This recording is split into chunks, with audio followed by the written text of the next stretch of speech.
Welcome to the Mirror Media Podcast with Mukunda.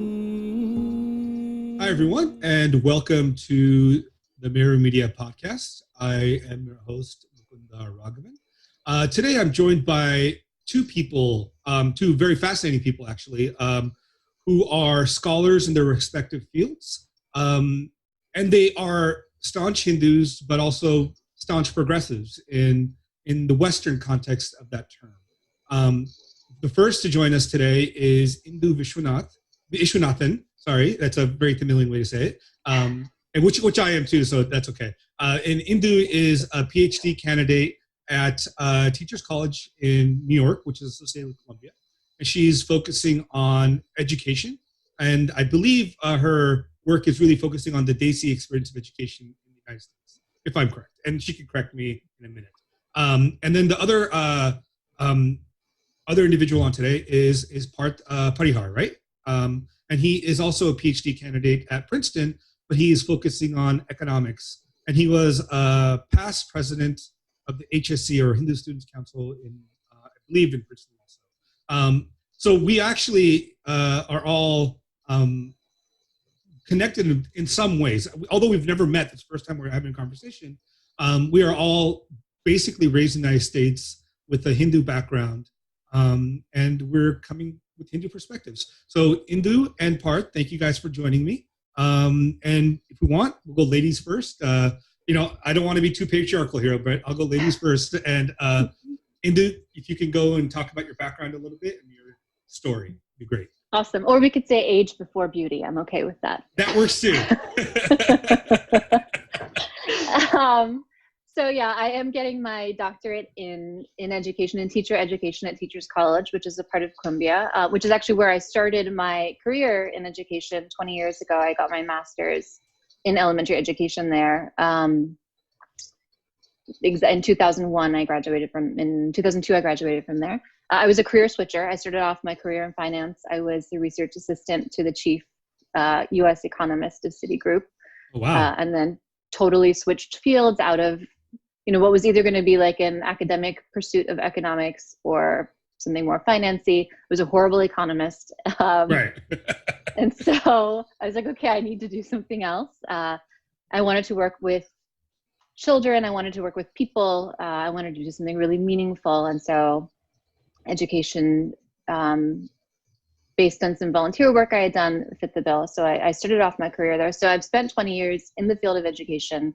As an elementary school teacher, as a teacher educator, as a curriculum developer in the US, in India. I was in India in 2008, 2009 when Teach for India launched. So I was actually on their first summer institute on their faculty as their literacy specialist. I also volunteered with Akanksha, and I also worked in a couple of international schools in Bombay while we were there too. Came back, directed a nonprofit that is the service arm of the Art of Living, so IHV. So Yes for Schools, which is what it was called at the time, goes into schools and does pranayama and meditation and social emotional learning. It's a full curriculum. And I was a research director of that program for 3-ish years. And that's when I started my doctorate at Teachers College. I went back for my doctorate. I started off thinking I was actually going to study teacher flourishing and teacher burnout and these practices of transcendental meditation and mindfulness. But my experience working with the nonprofit and delving further into the research showed that it was really, and at conferences, anytime I encountered people trying to do mindfulness research or meditation research, there were just a lot of troubles in researching this. There was not a good way to research these practices, particularly in institutional environments like schools. You can't have a randomized control trial with a practice like meditation.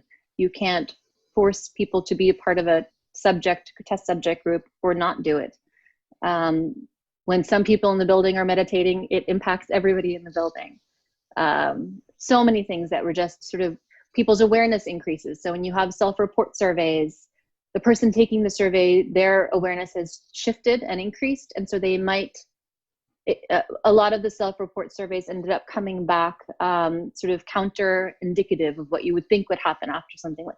And so as I delved into it, I started growing really wary and more aware of how frustrating it was to have to prove these practices that are thousands of years old through this evidence-based structure that, you know, emerged from the pharmaceutical industry.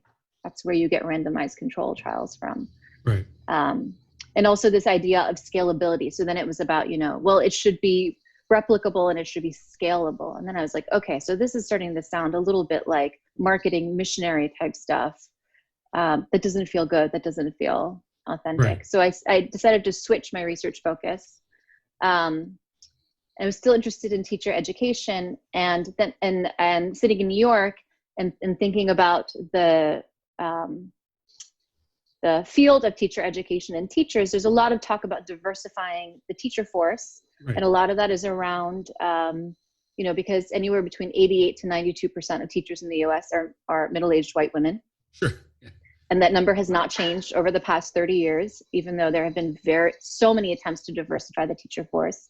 And part of that is because 90% of teacher educators are white.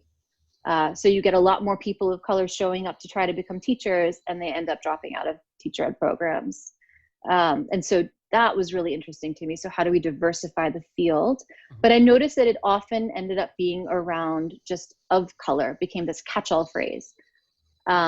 Even though the fact that, you know, 25% of Americans are first or second generation immigrants. And even though it's sitting in New York, 40% of children have at least one parent who's an immigrant or are immigrants themselves. And we weren't using immigration and the experience of immigrants and what that meant in terms of understanding and contextualizing US imperialism and its relationship with US education in teacher education at all. When I went to do a lit review on immigrant teachers, it was all about first gen immigrant teachers. Learning the English language and acculturating to the US. There was very little about what second generation immigrant teachers have to contribute to the field of education and what knowledge and awareness they have to contribute. So my dissertation work is on second generation Indian American teachers in New York who are committed to teaching from a social justice stance, whatever that looks like. And I did that intentionally, knowing that I have issues with how social justice is constructed. Sure. Out of the academy, but I wanted to see how they engaged with it and sort of what kind of tensions and things they were coming up against. As it turns out, all 4 of my participants were raised in Hindu homes. 3 of them continue to be practicing Hindus. And so it ended up being a study about Hindu American, second generation Hindu American teachers, which is really fascinating. I'm in the process of analyzing the data now. I'm looking to defend in the fall. So stay tuned for interesting things to emerge from that. But back to the point in social justice, I noticed that the conversations around social justice in Hinduism were controlled by a very, very narrow and well-guarded narrative that didn't really allow for any kind of dissent or any kind of alternate points of view. And I also noticed that that particular narrative was informed, oddly enough, by theories from the colonial era that were used to divide and conquer India. Right. Specifically for that. And so I was like, okay, this is really strange. They're using the right jargon, you know, from the West, especially because I feel like anti-racism is more in people's awareness than anti-colonialism is. Sure. We talk about it more and we're more familiar with it. I'm like, so why isn't anyone making the connection that they're saying the exact thing that colonizers are saying about India? Right. And so I guess my commitment there in terms of my activism work, if you want to call it, although I'd rather call it actual, just legitimate scholarship now, is really not even necessarily rebutting that, but just creating more space for authentic Dharmic expression, Dharmic research, Dharmic scholarship, and Dharmic history to emerge in the academy, to just make this space a lot more interesting and interactive and not so narrow.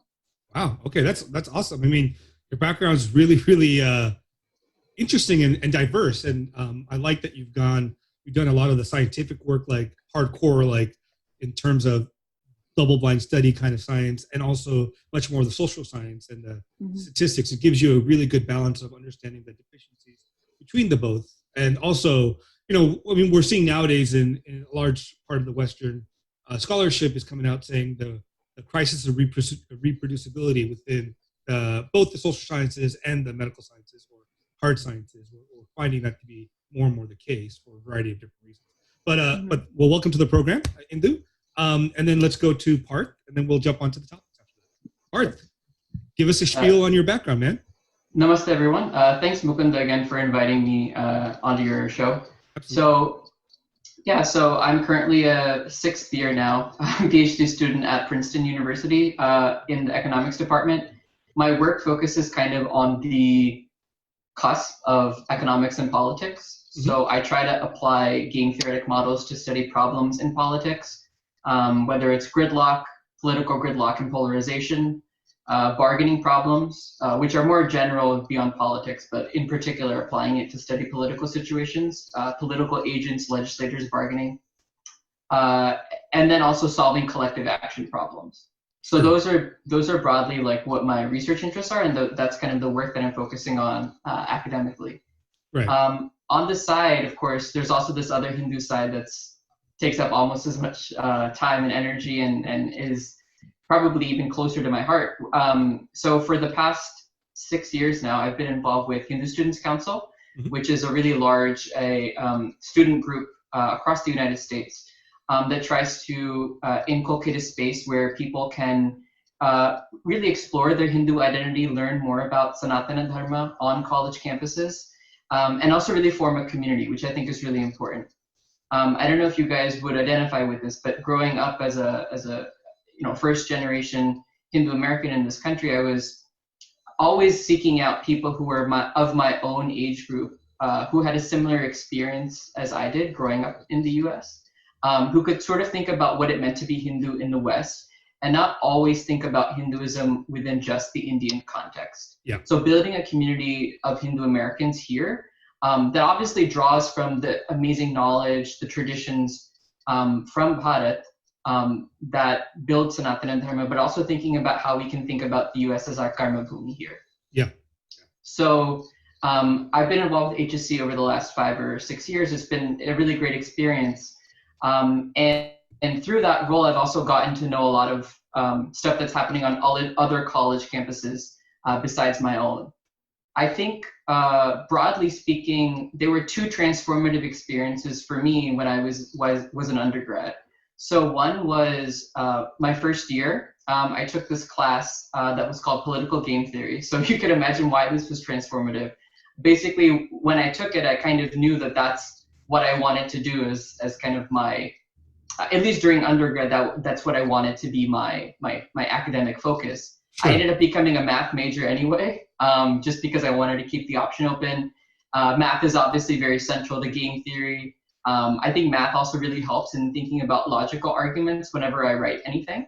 Yeah. So I'm very happy that I made that choice. But I always knew that I was eventually going to want to study or apply rather math to social problems and try to think about the way the society works and kind of what are the incentive structures that underlie a lot of these problems. So that's kind of where I got my academic interests from, really.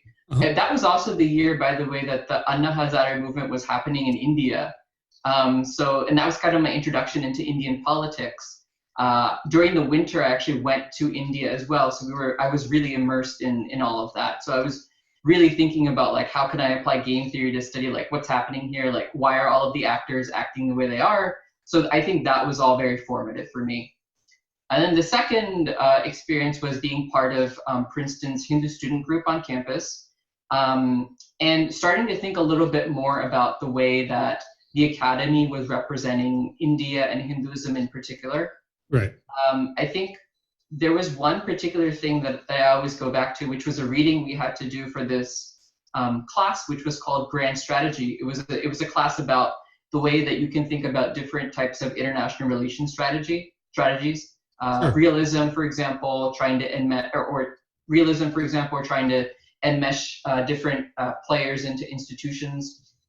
So there was one reading we had to do during that class, which was imagining what would have happened if the British and the other European powers had not influenced the open door policy on China. What would have happened if China had been the actual Britain of the world?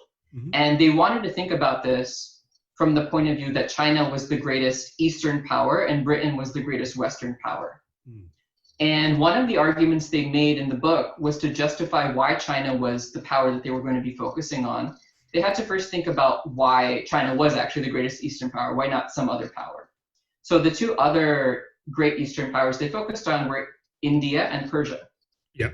And the argument for eliminating India was, yes, India is a great power. It's a very large country, just like China. It has a very long history. However, the India that exists today has no relationship with the India that existed hundreds of years ago. That there's no continuous civilizational thread that connects the India of the 20th century, because it was written in the 20th century, to the India of yesteryear, the way that exists for China. And this argument to me, even as a 20-year-old, was kind of like baffling.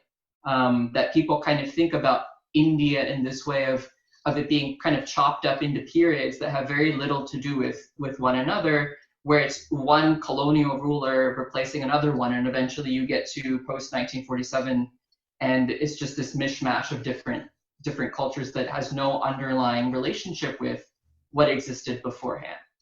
Not thinking about it as a land that can soak in different influences and kind of maintain its character, but as something that just completely changes over time. So that was really strange to me, and I was like, this is really, really weird.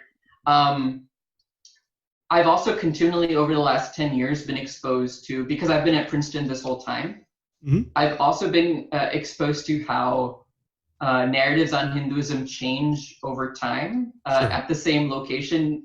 So it's very good for the, Induji mentioned randomized control trials. So I kind of have a control because I'm in the same location over this long period of time. So I'm able to see, or I've been able to see the way in which kind of the same administrators, the same professors, even have treated Hinduism differently as time has gone on. It's always been bad. So while I was an undergrad, there was another undergrad, her name was Shikha Uberoi. She's actually a really famous tennis player. Yeah. You know her? Yeah. I've heard of her. Yeah, definitely. So she was an undergrad at Princeton as well, and she launched a petition to the South Asian Studies Department asking for there to be more inclusive content as it related to Hinduism. Right. Even back then, I think this was like 2013. And now cut back to what's been happening, over the last year or so, and we've seen kind of the way that Hinduism has been treated in various different events on campus, whether it's events that have been done on Kashmir, specifically relating to Kashmiri Pandits and the way that they've been kind of denigrated, during campus events. Also thinking about the way that the CAA was covered on campus and the way that Hindu persecution is kind of never included as even a consideration in those discussions. I think I've really been able to see the way that things have changed over time and seen the need to really bring awareness to these issues, which is why I've stuck with HSC and taken on more of an advocacy role as part of its board of trustees now. Right. Well, that's a lot of stuff you've done in your short adult life, right? Of like 9 years, a little less than that. People like you make me excited for the next generation, but at the same time, I feel like people like you are in many ways exceptions to a rule. But I have a couple questions. I think you both started a couple threads we can pick up on. So I actually want to start with Indu. You brought up a thread about social justice and what that determined, or the colonial understanding of that and racism, right? So can you talk maybe a little bit about what anti-racism means in the West, what anti-colonialism means generally, and how they connect or don't connect? Sure. I think maybe I'll start with my current understanding of it. That may be the most helpful. My understanding, and it continues to shift and grow and become more nuanced, of anti-racism is that racism itself is based on identity and identity markers and categorizing of people, and then using those categories to extract anything from labor to pitting groups against each other, that sort of thing. In whether it's a racial hierarchy or a racial network, whatever it is, the categories are based on these identities. And so racism itself is based on identity, and so anti-racism work is based on identity. And so the authority goes to identity. That's where you get your, that's who's given the mic. Right. And that's where the knowledge about the way in which racism work comes from, is from identity. Colonialism, in, I would say, like post-colonial or decoloniality, let's talk about it as decoloniality, which is different than something like decolonization, right? Because decolonization is like the removal of the structures, and decoloniality is very much psychological, social, and epistemological. And so that epistemic hand, the epistemic violence, and the hand of that violence, and the long-term shadow of that violence, or the continued violence from colonialism in post-colonial countries, is based on the attack on knowledge and our connection to knowledge. And the ways in which those things are being conflated, I think, in the conversation around India, is that because anti-racism is the dominant framework, the one that everyone has, and thankfully become a lot more conversant in. Even in the past 20 years, I've seen it go from, academia, from the ivory tower and pockets of, activist spaces, to like companies are selling anti-racist, slogans now to sell their products. It's become that commonplace. So it's very easy for people to relate to it. They get it, they understand, or they think they understand how it works. So when that's placed and when that's mapped on a post-colonial nation, you're giving the mic to the people who are the most oppressed, and saying that they have adhikara in terms of the actual knowledge tradition and the origin and the lineage of the knowledge tradition. In order to decolonize, they are the voices to understand how to decolonize that space, which is, like, there is powerful and important anti-oppression work to do from the space of identity, but that's not the same as decoloniality, and that's not the same as decolonization. They're two different things, and they're very much being conflated. Right.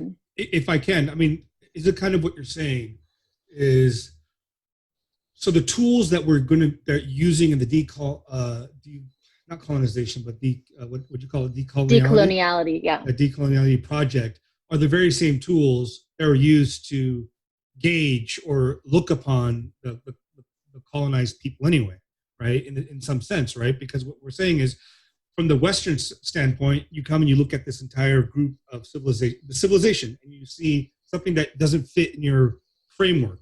So you square that circle. You constantly square that circle to make the reality fit your conceptions. And when you do that, what you end up doing is creating this world in which you're viewing everything through this prism of the way you conceive the world, and all the knowledge production that happens after that is viewed through that prism. So when you're saying you give it back to, say, the oppressed, they end up viewing the system in the same prism that you gave it to them. So instead of viewing it indigenously, like what maybe scholars or the tradition itself would talk about as, for example, let's bring up caste, right? What the origins of caste, or the way caste function in India, right? We talk about caste, but caste isn't, the same as Varna. It's not the same as Jati. These are very specific terms within the tradition in India. But when you apply it in a Western world, it all just becomes caste. And then that term itself is applied now by everyone to just talk about things that don't make sense because they never made sense in the framework that was presented to them. Yeah, absolutely. And then because it all sounds familiar, you're like, oh, you can just, find and replace caste with race, and you'll understand what's going on. You end up seeing people, I've seen things in print here in the US that are like, well, caste was determined by color. Yeah. So the darker you were, the lower your caste, and which is absolutely, we know that it's absolutely untrue. It makes absolutely no sense. But everyone just kind of nods along because, oh yeah, that's what happened here too. Well, I mean, a part of this problem is also that people tend not to, knowledge is vast, right? So like a person that's studying caste might not know anything about the Hindu texts outside of the English translations that are given to them, or the Buddhist text, or whatever it is, right? Even the way they view those texts are informed by translations and the commentaries on those translations over time. So when you do talk about like the term varna, right? In Sanskrit, varna can mean multiple things. It can mean color. It can mean type. It can mean like varna mala means like a mala of words. I mean, word, like so there's a very different usage of that term, but to break it down into a translation and then apply it across the board becomes, I mean, in some ways, Rajiv Malhotra, his project on the untranslatables is very important. But I think it's been around for a long time. But I think we have to engage when we talk about these things, especially with each other, and especially amongst each other, not just the three of us, but amongst other people from the subcontinental background that have this cultural and civilizational milieu that we can talk about. We should start using more of these untranslatable words, Varna and Jati, as opposed to caste, because like you said, when you talk about caste, you just map it onto race, and then suddenly you have this situation where everything looks like its origin is just white people coming in from the steppe of Central Asia and being like, hey, we see these dark-skinned, flat-nosed people, they're going to be our servants. Parth, you've been quiet. I mean, I want you to chime in whenever you want. Sorry, just jump in. No, it's totally go fine. to town.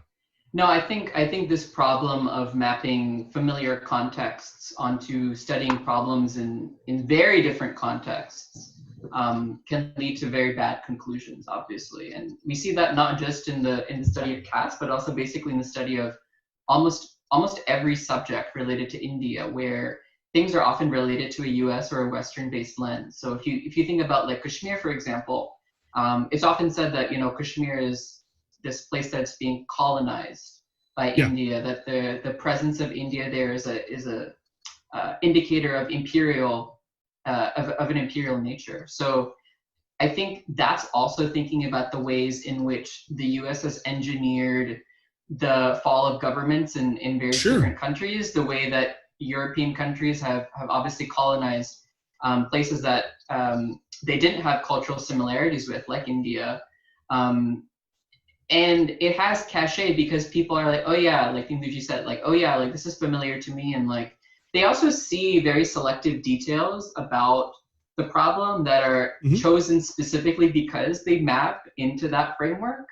And so I think for us, it's very important to think about kind of mapping up a broader truth. Right. And in the case of, like you mentioned, that could be thinking about Sanskrit non-translatables.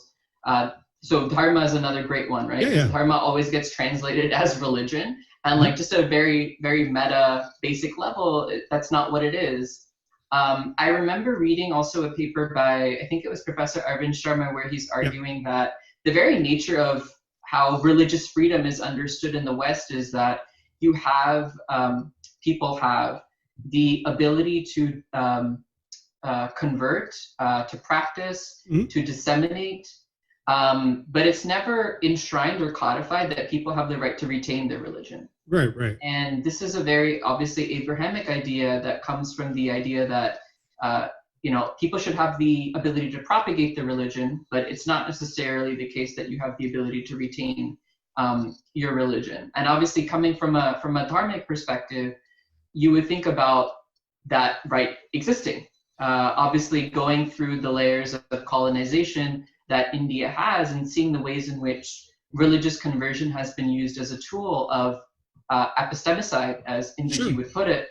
I think that is something that really informs our understanding of what religious freedom really means. So when you think about the ways in which religious freedom is then applied to study India, for example, you can see the skewed perspective that somebody would get, not realizing the context of the Dharma traditions within India itself. Right. I mean, I think it's really interesting this way because if you think about from the perspective of historically India, right? You have Buddhism, Jainism, Ajivikas, you got a bunch of different traditions. And many Buddhists, even today, or Buddhist scholars or people that talk about Buddhism, they fail to recognize that Buddha wasn't, when he came around, he didn't care about caste. He didn't talk anything about caste. What he talked about was the truths about the world of suffering. For him, it wasn't people like to couch, and Vishwa Duluri, Bala Gangadhara, a bunch of these people do the very great work of showing, in some sense, that when you talk about these traditions, what they actually had is these were shamanic paths, right? These were paths of people like Buddhism and Jainism, where people left the fold of society to go to a sangha or an ashrama to practice their traditions.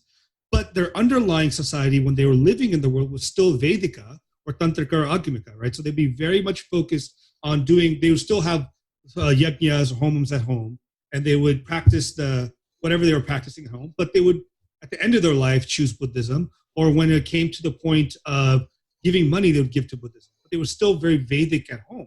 So even the way we think about religion in India, or religion as we want to call it, is problematic because people believed all these different things at once. No one identified, I'm just Buddhist, right? Like even, for example, the Artha of Silappadigaram, a Tamil text, is, what's his name? He is a Jain. But when he's writing in the text, he brings in a lot of Brahminical stuff, a lot of Vedic stuff, and makes it a core of the text. So you see these texts across India in generations where you don't find a fine demarcation between religion to religion.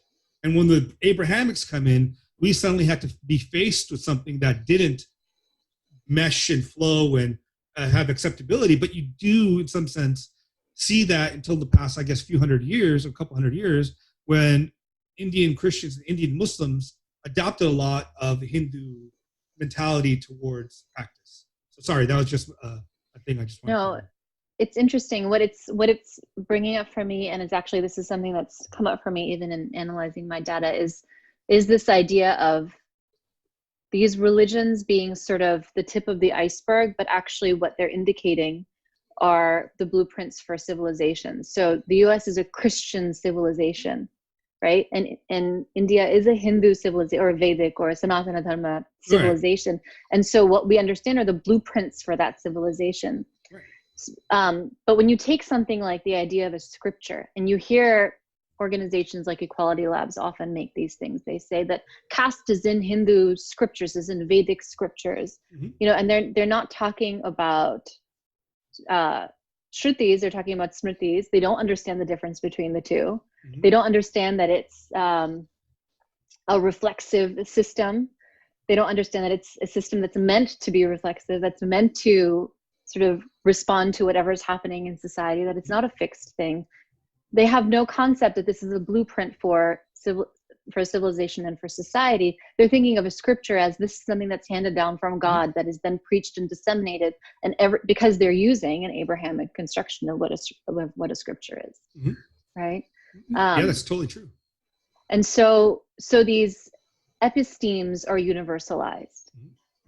That's a part of the epistemic violence, is that it's not that, and I think the reverse is true too. I think a lot of times you hear Hindus almost sounding like apologists for Abrahamic religions, because they're assuming that our epistemes are their epistemes as well. Yeah. Right? They're assuming that those other faiths have the same, they don't have a mandate we don't have a mandate to convert them. And so they're assuming that they don't have a mandate to convert everyone around them, right? Despite everything that they might see around them. And they think the solution to the issues of continued epistemic violence that's happening in India is to embrace, rather than to say, actually, your entire faith is premised on converting or killing us. Right. So back to Parth's point, like, we have a right not to convert. I mean, but what does that mean? In terms of? I mean, like, I mean, inherently as individuals and groups, right, we can say we don't want to convert, but to say you have a right, is that like an enshrined right, do you think? Or is it just like a social right? I mean, in that sense how does it practically work? So one practical way that it would work, right, and we've seen these laws actually passed in India, are like anti-conversion laws, for example. Yeah. Which are read in the West as an attack on religious freedom. Right. But to the point that I was making earlier, they should be read in the Indian context as a way of protecting religious freedom. And of course, you can have concerns about the way that the law would be applied and all of that. But basically, the frameworks that I think people approach that specific legislation from, just to give a practical example, would be very different in the two contexts. Going back to the point that you were making earlier about the way in which there was a lot of fluidity between different traditions within India, different specific sampradayas or different philosophical traditions. Right. One of the things that really comes to mind is that the process of categorization, especially rigid categorization, has really led to a sense of loss of what Hindu civilization was really like. Right. And to connect this to the previous example that you had about caste also, L. Middleton, who was the superintendent of the 1921 census conducted in Punjab, British officer, he has a quote where he says basically that the kind of the worst thing that the British did was to introduce this type of categorization within the census system, because it separated people who were once in a more fluid, not completely fluid, but more fluid social structure into these very rigid boxes where they were separated by caste and basically in code told that you can't do certain activities. And unfortunately that system has continued to be just as rigid, has resisted attempts at massaging it and trying to go back to the way it was envisaged originally. You see a similar idea whenever we discuss Hindu ideas. We often think about them, like you were mentioning, as either this or that. That's a very Abrahamic idea, the idea of, this came up, I think last week on one of Induji's posts about the law of excluded middle. It's either this or it's that. It can't be both things at the same time. And Hindu philosophies obviously envisage more than two possibilities. Right. I mean, so it's interesting to me because, I mean, when we bring up the issues of, like, again, this fluidity that we see and even the way we view text, like Indu brought up, I had a conversation just yesterday with Brahmachari Sharan, and he actually brought this up, which was really fascinating. Again, it's an undercurrent we all think about. Like, for example, like, let's talk about, if you talk about like someone like Ramanuja or Shankara, who write in these texts, like, Vedanta, the Bhashas on the Vedanta Sutras, they'll say something like, Shudra cannot hear the Vedas or something of that nature. But when you look at their life story and other texts they write, they're very egalitarian about things, right? So what you end up having is, I think, you have these two levels in which they're doing performative level at the level of textual scholarship, and then their actual level ends up being a much more diverse, inclusive nature of taking the realities of the Indian world into context. And as to your point, as to the Dharma Shastras, is no one viewed those texts as necessarily being sacrosanct and from God, as if they're free, because you have just not, and this is again a huge problem with people like Equality Labs and people that study this stuff or don't study this stuff more. Manusmriti is one. There's Yajnavalkya, there's Vishnu, there's Narada, there's dozens, Harita, there's dozens, if not thousands, of texts that are all Dharma Shastras, whose entire point, they just argue with each other about these points and about these nature of what caste relationship is, or this or that.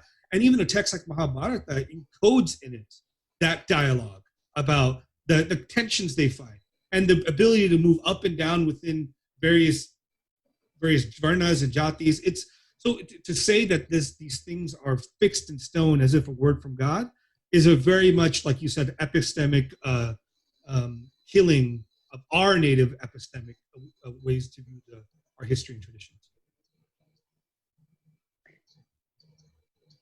There was something I was going to say that both of you were talking about, and I was like, I should write it down. I'm going to forget it.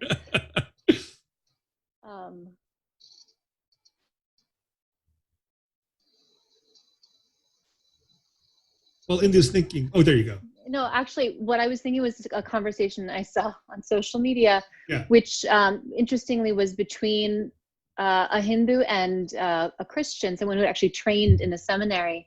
Yeah. And he couldn't quite, he thought a guru was similar to like a preacher, for instance.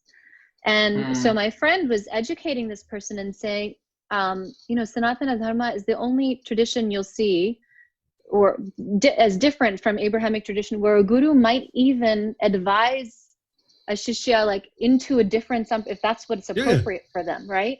They're not trying to convert them and keep them in, quote, the fold. That's not their prerogative, and that's not their responsibility, right? Their responsibility is to help that individual seeker find their authentic path, which is, I think, where exactly what you were describing, that's the reason for that fluidity, is because it's a responsive system for whatever the individual soul needs to journey through. But that fluidity creates so much complexity, so much contradiction. But that's, I mean, I guess that's the nature of the world, right? Inherently, as opposed to try to control the world in like we are the masters and of the world, we need to churn it to the way we want it. It's more of, this is how the world is working. How do we best navigate this? What are the ways for us to move through this crazy complexity? And I feel that's the way, that's my sense of when I read the text in either Samskrita or the translations in Tamil. Or I can't read Tamil, but I know Samskrita. So to read it in the Sanskrit world, it's very like, they're always trying to figure out, how do we work within this insanity of life to get to a place where we're comfortable. Right. And I think that's where the sort of Christianity of social justice really strikes me, right? Yeah. Because you could say that the experience of being a seeker in Sanatana Dharma is very much an acknowledgement of the moral dilemma of existing. Yeah. Right? It's not about it, and that's not to say it doesn't experiment or give examples of righteous behavior. For sure, there are examples of that. Right. But it's not black and white. It's certainly not unnuanced.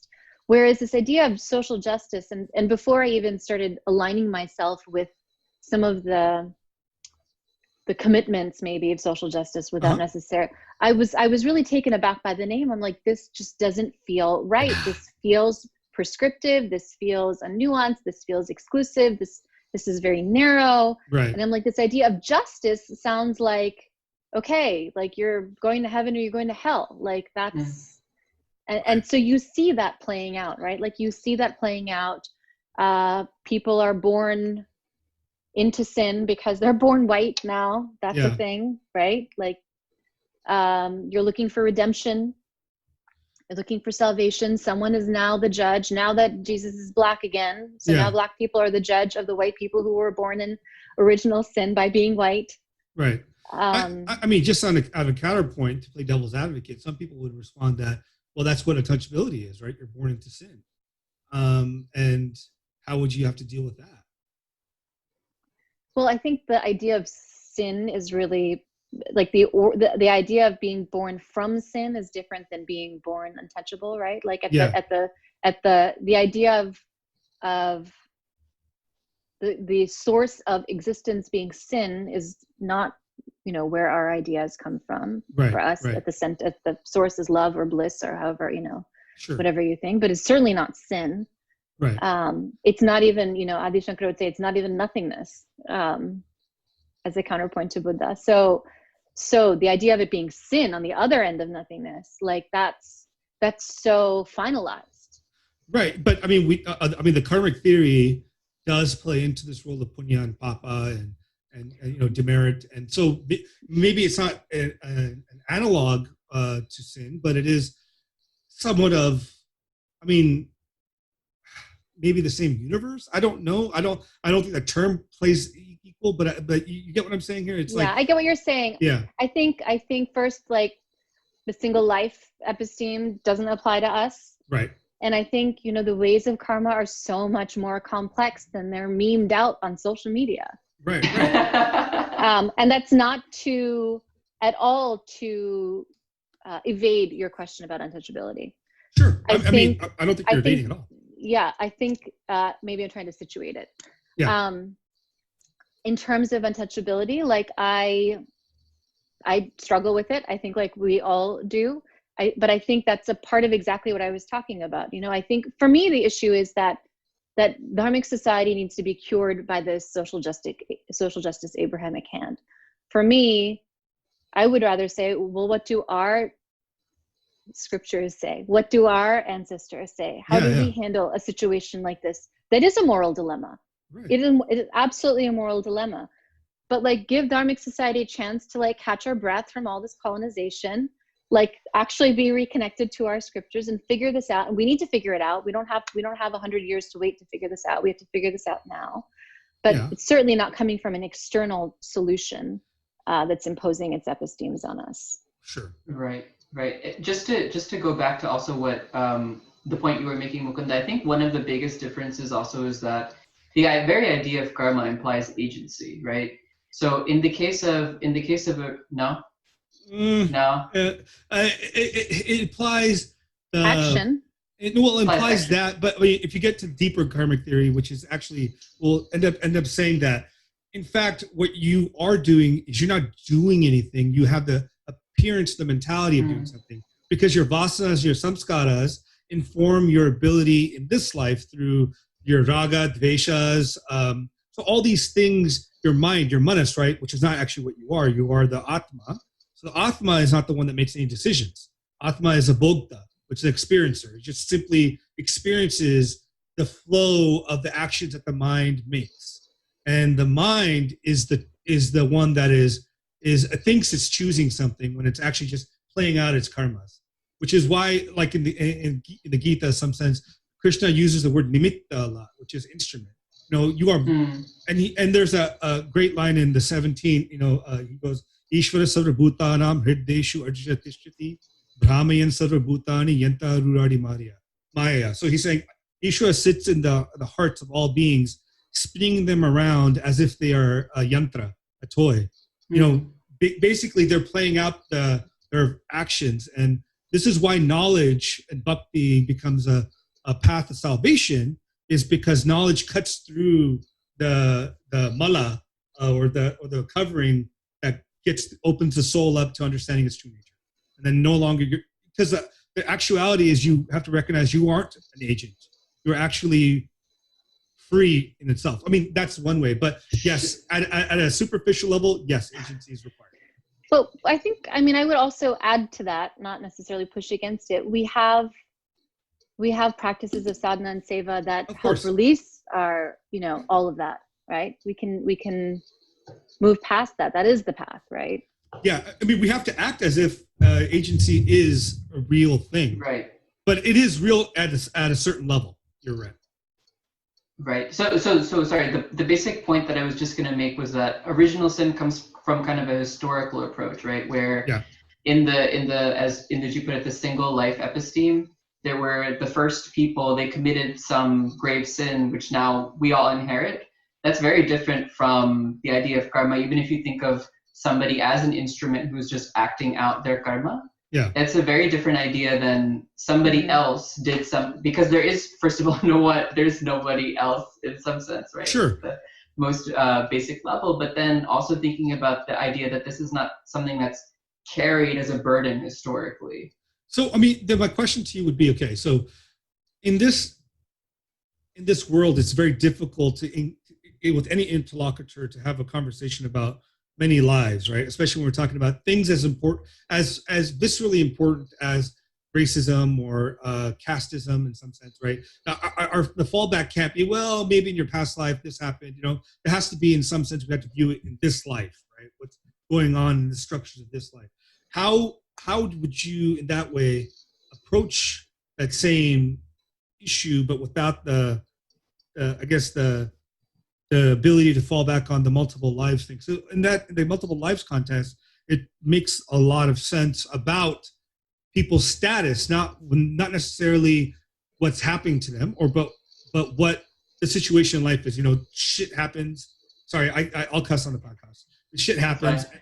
And then and you got to deal with it, right? It's just like there's just things out of our control, and then like where we're born to, what kind of like mental makeup we have, what kind of genes we have, these are totally out of our control. So we assign that to karma. So assuming that doesn't exist, but we're born here, we're born in this situation, how do we respond to that? I think it goes back to what you were saying. We have to behave as if we were agentive. Yeah. Right? And we have to find what is my journey this time? What is my dharma this time? What are the choices I'm making? I'm using air quotes, right? Sure. I think we have to do exactly what you said. Behave as if we're and take action as if we are agentive.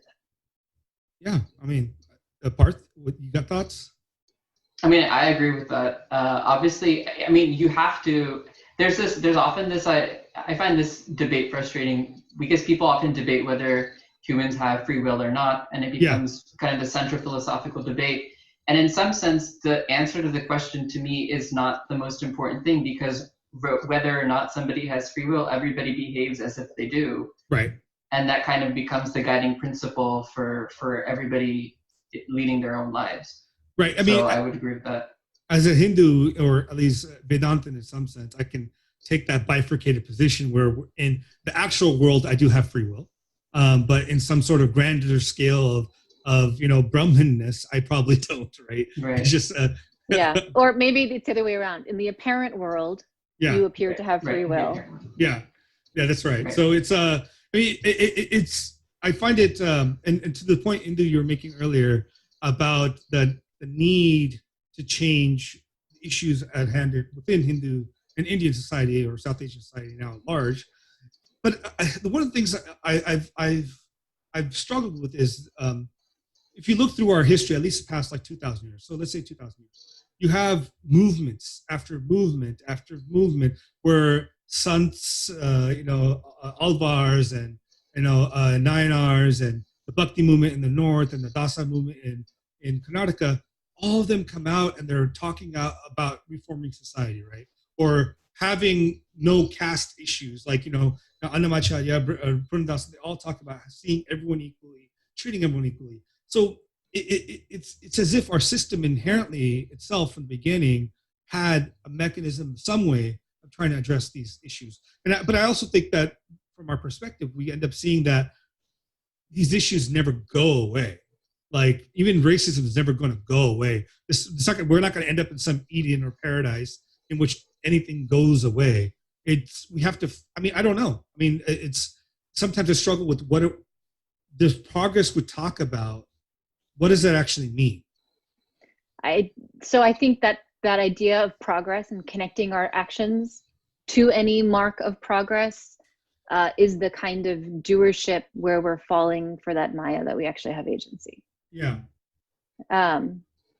Which is not to say that like we're fated to always be really messed up, but we're kind of fated to always really be messed up. I mean, right? Like I was on this silence retreat over the weekend, and the teacher was like, you hear people saying that like it's not fair, that's not fair. Where did anyone ever get the idea that the world was ever going to be fair? It's about like who you are and what you're going to do about it. Like that's the thing, and that goes back to our the whole premise of what we've been talking about, which is how to engage in moral dilemma in and around you versus how to make smooth the world with justice. Yeah. Right. Well, so that we can all achieve heaven together or whatever. I don't know what they say. Well, you guys are both enmeshed in the new generation, right? You guys are both in university campuses in which there is vibrant youth culture and probably some engagement of these kind of issues. Maybe can you guys talk about how like what we're talking about right now affects the youth of today and how they think about not only, I guess, Hinduism, but how they think about Hinduism in light of all this stuff that's going on the college campuses. I mean, I think it's kind of crazy right now. So just to clarify the question, you mean how social justice more broadly affects the ways that young Hindus talk about and process Hinduism? Yeah, and how much they think about their own traditions in regards to that, or if there's a sense that they have of their traditions. I'll go first and speak briefly because I think Parth probably has a lot more to say. So I actually work with graduate students. I don't work with undergrads because Teachers College is a graduate program of education. And I will say that with some of the Indian American students I've worked with and with my research participants, what I found really, and this may be because they're older, they're in their mid to late 20s as opposed to teenagers. They feel this moral dilemma. My parents think or feel one way about things, but I'm hearing all of this other stuff, and I'm, committed to social justice, and I want to know more. And my parents don't necessarily know how to communicate that to me. And so I think this is what I should feel, but something doesn't feel right. So they're seeking, they're searching, and they're actually quite open. And when I've shared other perspectives with them, it's come down to, this is the point I wanted to make earlier. I think what you end up seeing a lot on social media in the world is people operating from different sets of information, accusing the other party of being ignorant, as opposed to saying, hey, actually, these are my assumptions, and this is a set of information I'm operating from. And so I've reached these conclusions. How about you? Yeah. No one does that, right? But in an educational setting, and with these students, where that's sort of our prerogative, that's our commitment, is to actually unpacking our assumptions and understanding what it's completely different. I've actually found, and these are much more intimate relationships than, say, like a large lecture where you're lecturing 200 people. These are small seminar situations. I've actually found that there's a lot of room for like listening and understanding, and when you actually share more of the facts as opposed to just hurl, pithy, like caustic remarks at each other. You got destroyed. That's how it's yeah. like. Instead of everyone just like mic dropping all over the place Yeah. and actually being like, actually, this is the information I'm operating from, and these are my sources, and this is, my, like, people are actually really, really open to understanding and understanding it more, and are actually quite taken aback at how much they didn't know, which is kind of the purpose of going to school. So Right. Exactly. Yeah. How about Parth? How about your experience? No, I was just gonna say, I wish educational spaces were more like what you're describing. Unfortunately, they often aren't. Yeah. To connect this to something that Indu and I often talk about, it's the way that I think right and left often gets mapped from the U.S. context to the Indian context and kind of conflated. So I think left and right in general, even in the U.S. context, are bad ways of thinking about political ideas and attitudes, because they are kind of catch-all terms that don't really adequately describe what people are feeling. So I prefer conservative and progressive, where conservative people are people who their general tendency is to think that the way that society is currently structured, there's great value in that, and there's great value in conserving and preserving that structure and order as a primary impulse. And for progressives, the primary impulse is to see the progress that can be made on what exists, and to constantly strive for that progress. In the US context, therefore, there's no, dissonance, right, between thinking about progress and also thinking about conservation, both from a Judeo-Christian lens. Right. In the sense that you don't have to give up that lens in order to advocate for Medicare for all, in order to advocate for racial justice, in order to advocate for a minimum wage. All of these issues, women's right to choose gets a little bit dicey, but for most issues, you don't have to give up your Christian identity. In fact, there's a broad tradition historically in the US of Christians actually leading a lot of these initiatives. So most of the abolitionists in the 1840s and 1850s were Christians, and that's where I grew up from. Right. So like Indu was mentioning, social justice often has a lot of these assumptions built into it in the US. Now, if you look at this binary between conservative and progressive when applied to India, the reason that society needs to progress is often because we need to progress beyond Hinduism, which is seen as superstitious, which is seen as backwards. It's not modern. Modernity can only be achieved if we kind of try to pursue a Western trajectory of development and a Western trajectory of epistemologies. So that's kind of the division, right? That in India specifically, being progressive is kind of seen as wanting to give away or shorn yourself away from those traditions, which you view as being the impediment to progress. Whereas in reality, especially if you kind of take yourself out of that context of that specifically within Indian society context, and you think about just Hinduism itself, you think about Hinduism as a very fluid tradition, as we've talked about. You think about it as a tradition that historically has, as you have been mentioning, accepted social reform movements with open arms, usually, or at least they have existed within Hinduism throughout its history. You think about the ways in which, like Indu was mentioning, the difference between a Shruti and a Smriti, and the ways in which Smritis are meant to be rewritten over time to capture different societal mores and changing understanding of the Shastras. So if you think about it that way, there shouldn't be any dichotomy between understanding progress as something that can exist within a Hindu framework, within a Dharmic framework. What happens when you go to university is that the framework that is often applied to study India is exported from India and brought back. And that Give an example? Sure. So casteism is a great example, right? So casteism is almost always thought about as a theological issue primarily. Okay. And if you think about equality labs, their basic stance is basically that Hinduism needs to be dismantled before we can actually dismantle casteism. I mean, they say this very openly. Their political. Ambedkar said that too, right? I mean, in some sense. So we talked about, Induji and I talked about this on a podcast. I want to say it was on Ambedkar Jayanti in April with Jaisai Deepak. Okay. So Ambedkar, in his famous Annihilation of Caste speech, says that Hinduism as a religious system must be destroyed in order for us to get rid of. I'm paraphrasing a little bit, but he does use the word destroyed. Yeah. In order for this abomination of caste to be abolished. However, when the Jat Paat Todak Mandal, which is the group that invited him to speak, is basically like, you have to get rid of this line, he says in his letter that it should be clear to anyone what I actually mean by this line. So his own kind of contestation is that he's not actually saying that he wants to destroy all of Hinduism as it exists in its entirety, but that he wants to get rid of this because he feels that caste has imbued itself into every aspect of Hinduism, right? Then he feels that the whole system has to be dismantled.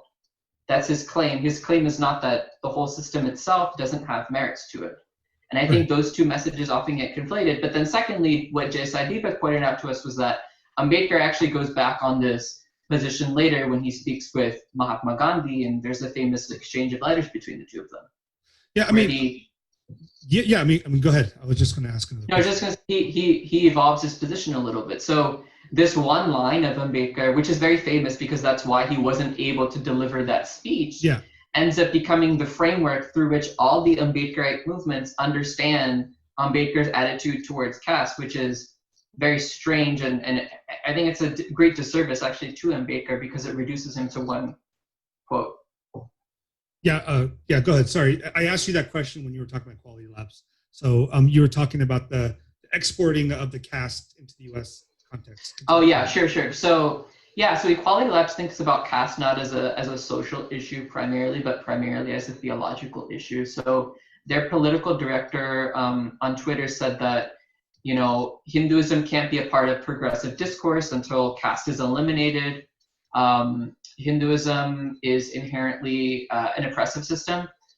There was an event at the University of Michigan where Speaker Kanchai Lai, who's also somebody who's kind of aligned with a lot of these movements in India, said that Hinduism is a form of spiritual fascism in contrast to Christianity and Buddhism, which are spiritually egalitarian. This phrase that Hinduism must be dismantled or must be destroyed is often used at these types of events and by Equality Labs, often using Ambedkar as kind of an excuse to bring them up. So, you know, from that framework then, if we think about Hinduism as the reason why progress is being blocked, then Hinduism becomes the object that we have to oppose. And so right is understood as being pro-Hindu and left is being understood as anti-Hindu. Mm-hmm. And then, you know, Hindu Americans who are maybe who are born in India and are very familiar with that dynamic that happens in India, then export those same labels back and apply them back onto US politics. And so everything gets very, very jumbled, as kind of a side note. But I think, go ahead. I was just going to say, didn't just this past April, I think it's an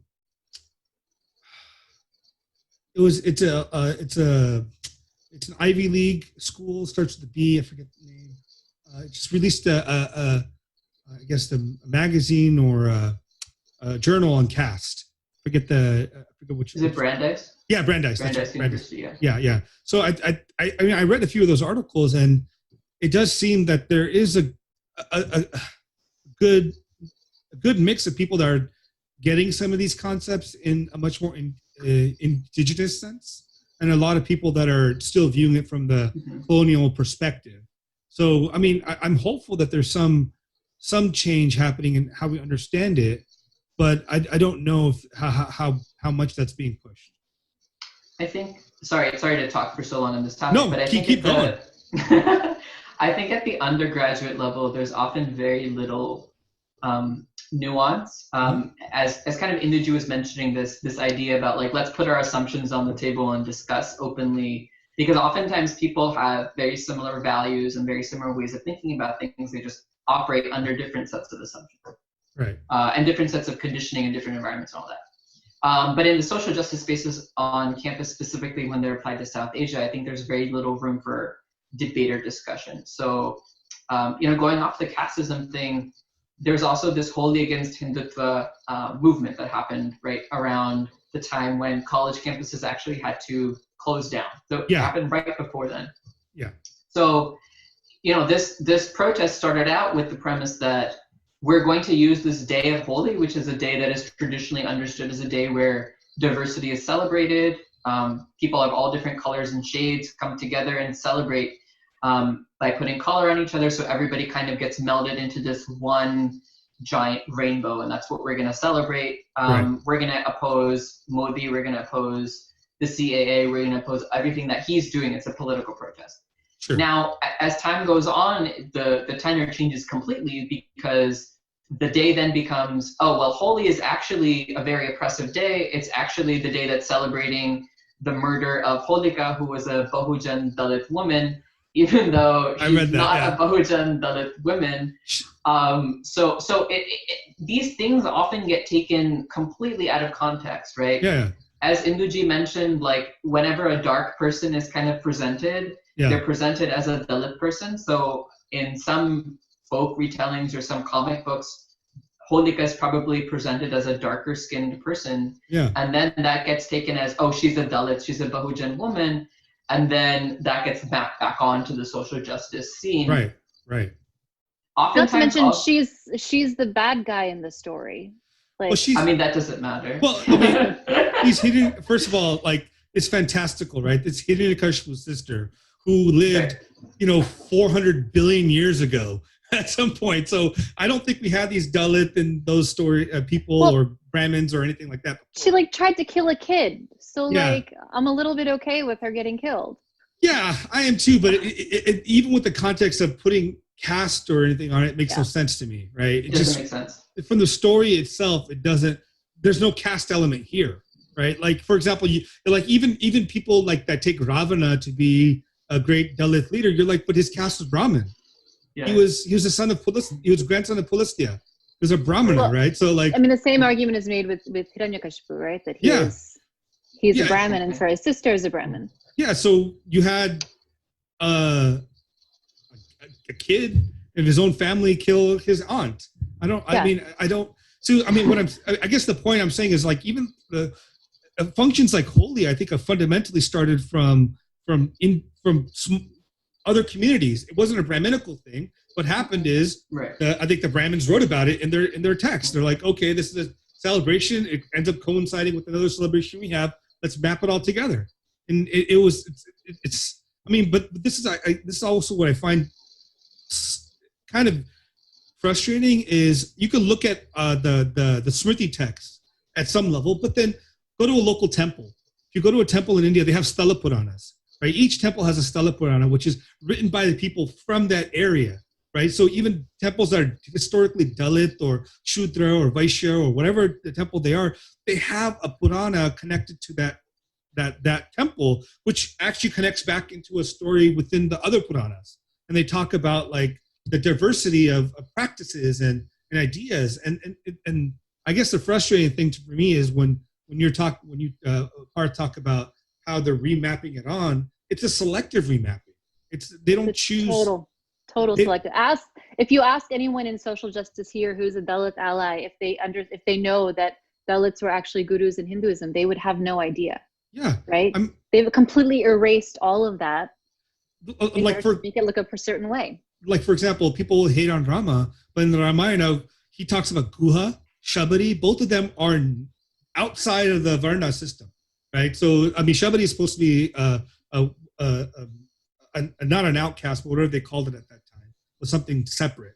And Guha was a Nishada, outside of the entire caste framework, and he still treated them as friends, as a really. So the difficulty is you can pick and choose what you find to be oppressive, and which is why partially when I read Annihilation of Caste by Ambedkar, I thought it was an amazing piece of rhetoric. Great rhetorical ability, really hits it hard. But from a scholarly perspective, and even from a logic perspective, it has flaws. And to me, the concern is, and this is not not that it's a bad thing or wrong thing, like there is great injustice being done to people all across the world constantly. And it's part of this is a Brahminical system of a certain group of people over time that have implanted these mechanisms in society and it has maintained, right? But the problem is also we can't blame it as if it was just this ancient tradition, because it took the Mughals and then later on the British codifying it into a non-fluid system that created this particular problem that we're dealing with now.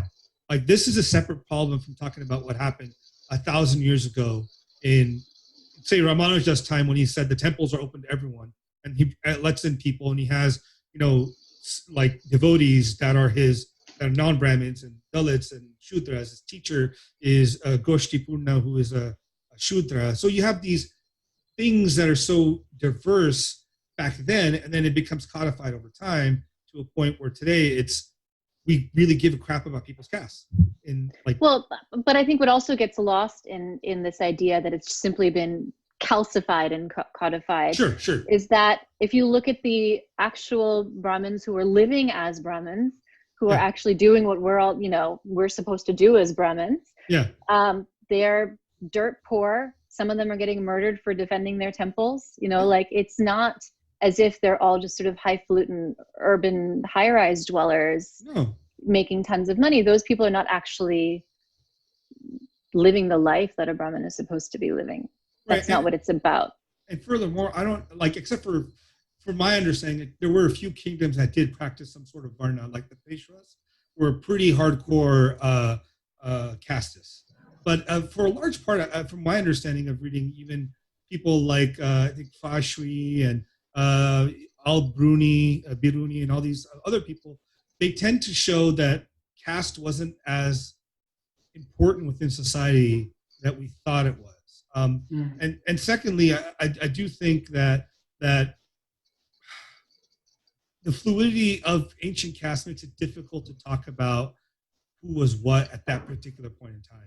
Because you're right, dude, like people like Brahmins would probably not be wealthy at all. I mean, you're required not to be wealthy, to be honest. And then, but the wealth was usually sits with the Vaishyas. The power is supposed to sit with the Kshatriyas, and like the service is supposed to. The Shudras, by the way, are supposed to be even artisans and I hate when people say manual labor, because part of it's manual labor, but it's also skilled labor.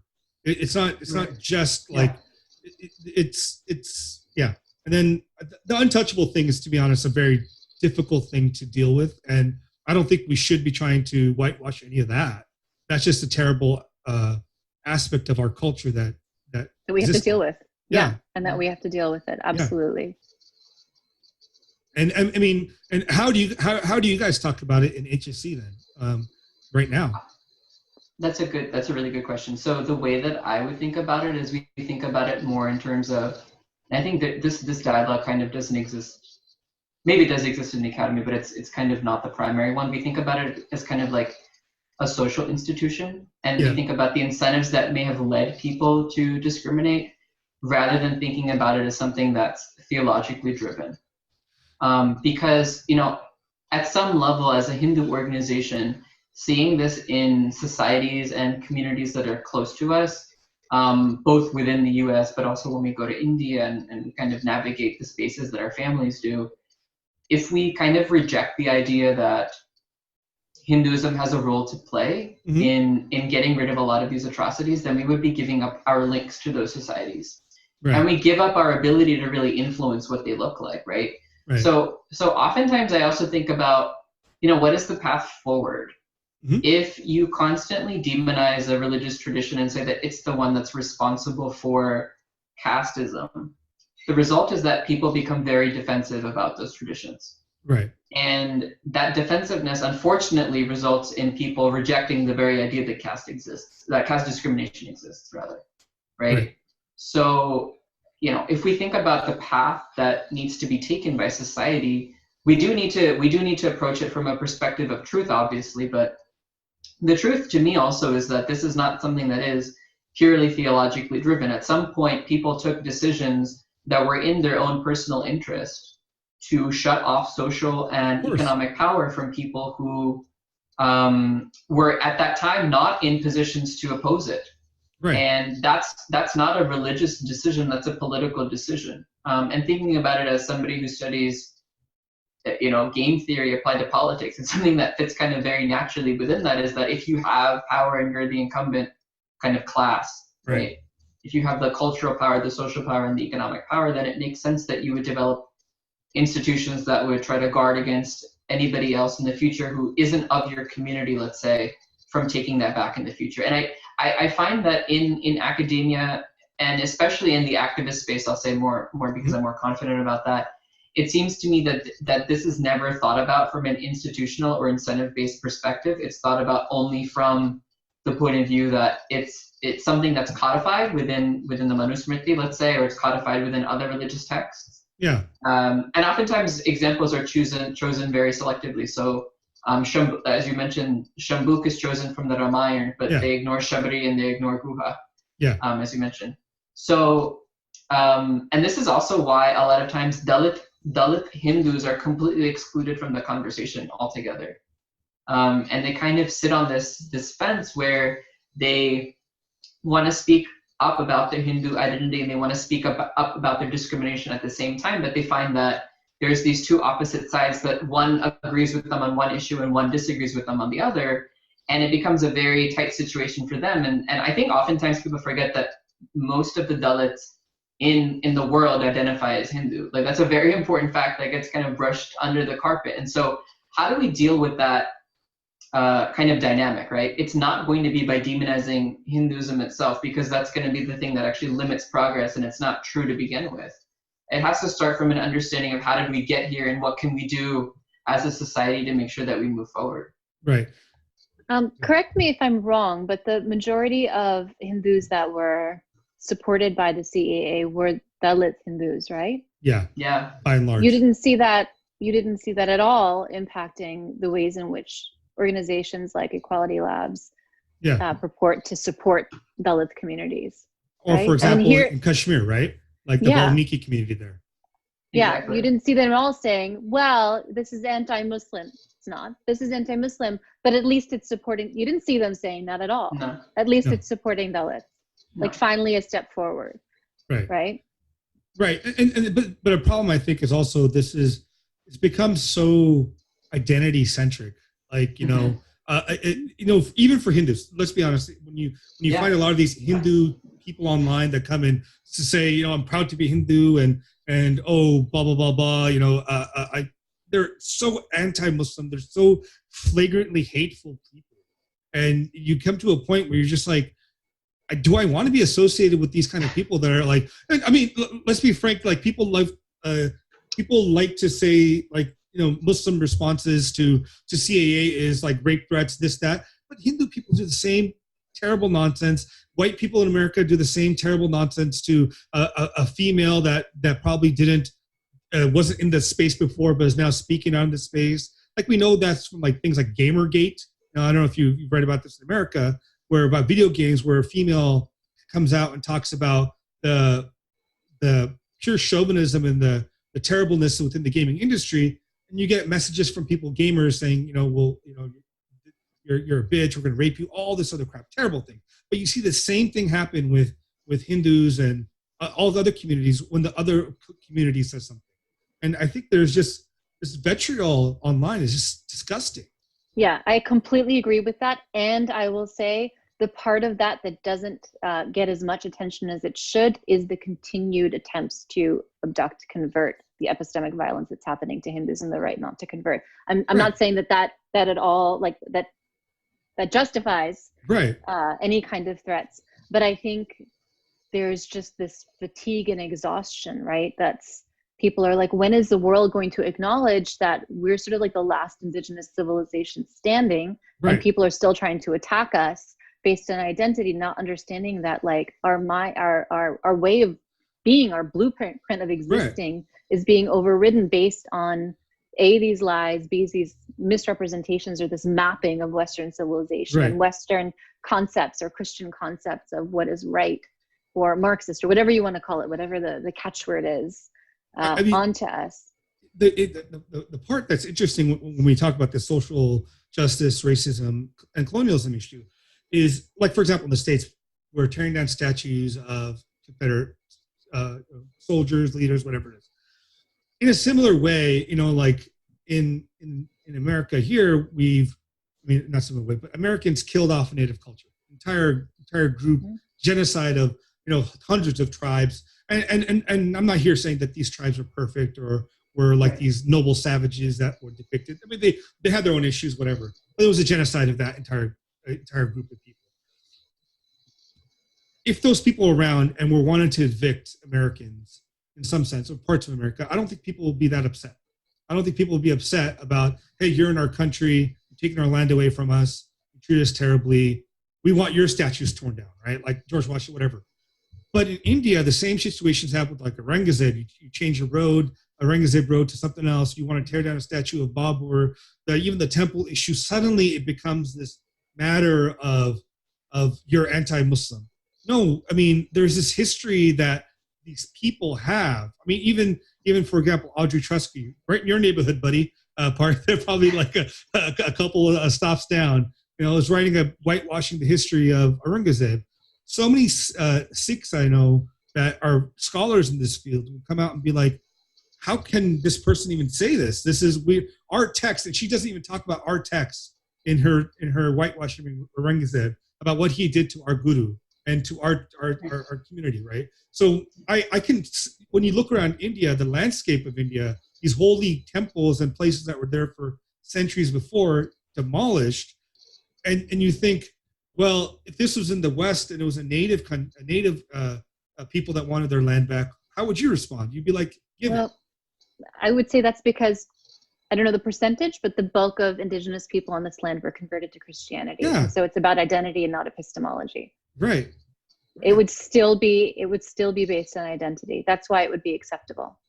But the indigenous people of India were not successfully converted. And that's an itch that the entire Western civilization needs to scratch still.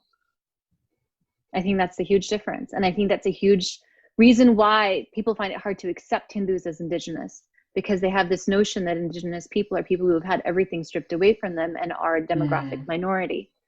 And Hindus have not had our religion or our actual civilizational blueprint or sufficient remnants of it. We've had too much remains. Not enough of us were killed. So how can we and not enough of our knowledge was killed. And we were not successfully converted. So how can we call ourselves indigenous? Well, I mean, does this also go back to like the Aryan invasion theory and stuff, where they'll say, well, obviously you guys aren't indigenous. You guys are white guys coming in from the steppe. Yeah. And I mean, and that's, even though that's been sufficiently refuted, across multiple disciplines. And the fact that it's a theory and not a historical fact doesn't seem to bother anyone from sort of saying, well, this is just what happened. Right. And if you look at the origins, I don't know if you had a chance to watch Dr. Bakshi's talk at Hindu University of America a few weeks ago. Like, he cleanly lays out how it's like super like racist AF people who came up with these theories and the reasons why those theories, right? Like the reasons why those theories were promoted, and yet they're taught as if they're just fact. I see this in these sort of like decolonizing or indigenous, whatever, social media spaces, and it's just fact. People don't even think of it as a theory. Yeah, I mean, the difficulty now, with the genetic data is also a little tougher too, because the problem with the genetic data is genetic data shows movement of genes, not necessarily languages, not cultures, but there's so many assumptions built into the way we're even thinking about the flow of languages, that it's becoming increasingly difficult to have any conversation with anybody on these topics. And to be honest, hell, go to 2,500 years ago. What the F do we know about Plato or Aristotle? And now we're trying to make determinations about 5,000 years ago about entire movements of people. I don't know how well we're going to be able to do that. But I think then again, we're going back to people instead of knowledge. Yeah. We know that the knowledge is from the land. Yeah, we know that knowledge emerges from that land and it is tied to that land. And that's one of the markers of indigeneity and indigenous traditions, is that it emerges from the land. So it's not about whether Kashmiri Pandits or Kashmiri Muslims are genetically indigenous to that space. I see. It's that Hinduism is indigenous to Kashmir. Yeah. Islam is not. Right. Yeah. That's the argument. So that's why I say like decoloniality is about knowledge and not about bodies, not about people. So what would that mean? What does that mean for the Muslims and the Christians that remain within the Indian subcontinent? Are they to take on the civilizational ethos of I guess, the Hindu or Dharmic traditions? I mean, if you look at it as a civilizational blueprint, then yeah. I mean, if we're to use the sort of vernacular that we use around here, let's say the indigenous folks were not like, hey, you need to leave, but hey, we're going to use our civilizational blueprint. You're going to live by our rules because you're the descendants of the settler colonists. Right. Well, that's who the Muslims and Christians are. They're the descendants of the settler colonists, and we're going to go with the indigenous civilizational blueprint of India. And you know, I agree with you. The difficulty we also have today is we have now had Western values become universalized, as they're seen as now the universal values of all humanity in some sense. And it's frustrating because you hear people like Pinker and a lot of these scholars come out and talk about the Western Enlightenment values, but you stop for a second, you're like, free speech was a foundational value within India. It wasn't never codified that way, but we never had killings of people for speaking out and blasphemy. I mean, the whole movement of Buddha or anyone else that spoke out against the Vedas, which you would think would be the most sacrosanct thing in the universe, no one gave a crap. There are plays still around where they'll talk about sexualizing gods and goddesses written by people that viewed the gods and goddesses as like imaginary creatures. It exists. They didn't die. The Charavakas kept on living. And so, like, for example, so what I'm saying is, my long-winded response is, the universality of some of these values are universal, not because it came from the West, but because they exist partially also in Indian culture too, right? You have to look whether they came indigenously from various cultures to see if there's universality here. It's free speech is something that was very important to the Indian context, as was the plurality of people's ability to have faiths. Like, what other value are they going to talk about here in the Western world? I'm not really sure. Yeah, I mean, I think you bring up an interesting point in that you only need to make it a thing if it was not safeguarded or did not exist before. Right. Exactly. Right? That's the only reason. So you need feminism if your baseline paradigm does not honor the feminine. Right. You need environmentalism if your framework does not honor the earth. Right. You need all of these things only if your thing doesn't already hold it or revere it. Which is why it came out of the Western world in large part. Right. I mean, I don't think it's a matter of like going back to what was before, because we see that, okay, what was before, and you'll have different Hindus have different kinds of responses to this, but like what we did before allowed all of this stuff to happen to us. So maybe we shouldn't do what we did before, right? Like allowed 1,000 years of colonization to happen to us. But I think there is I think it's like, okay, so what is contemporary Dharmic civilization for the 21st century? I think that's a great question. What do you think it is?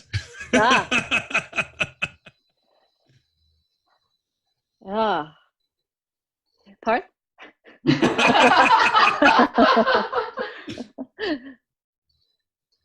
I think, okay, so to go back to what you said, Induji, like a lot of the times value systems are developed from what doesn't exist or what is kind of seen as a problem and seen as needing to enshrine limits on violence. So free speech, but also the environmental movement, for example, in the US was a response to complete degradation of the environment in the 1970s. So thinking about a lot of these problems in the opposite direction, where you actually place value in the things that you are saying you value rather than saying that you don't value their destruction, is like a key step, I think, in moving in the right direction. And that's a very Hindu idea. I think overall, I think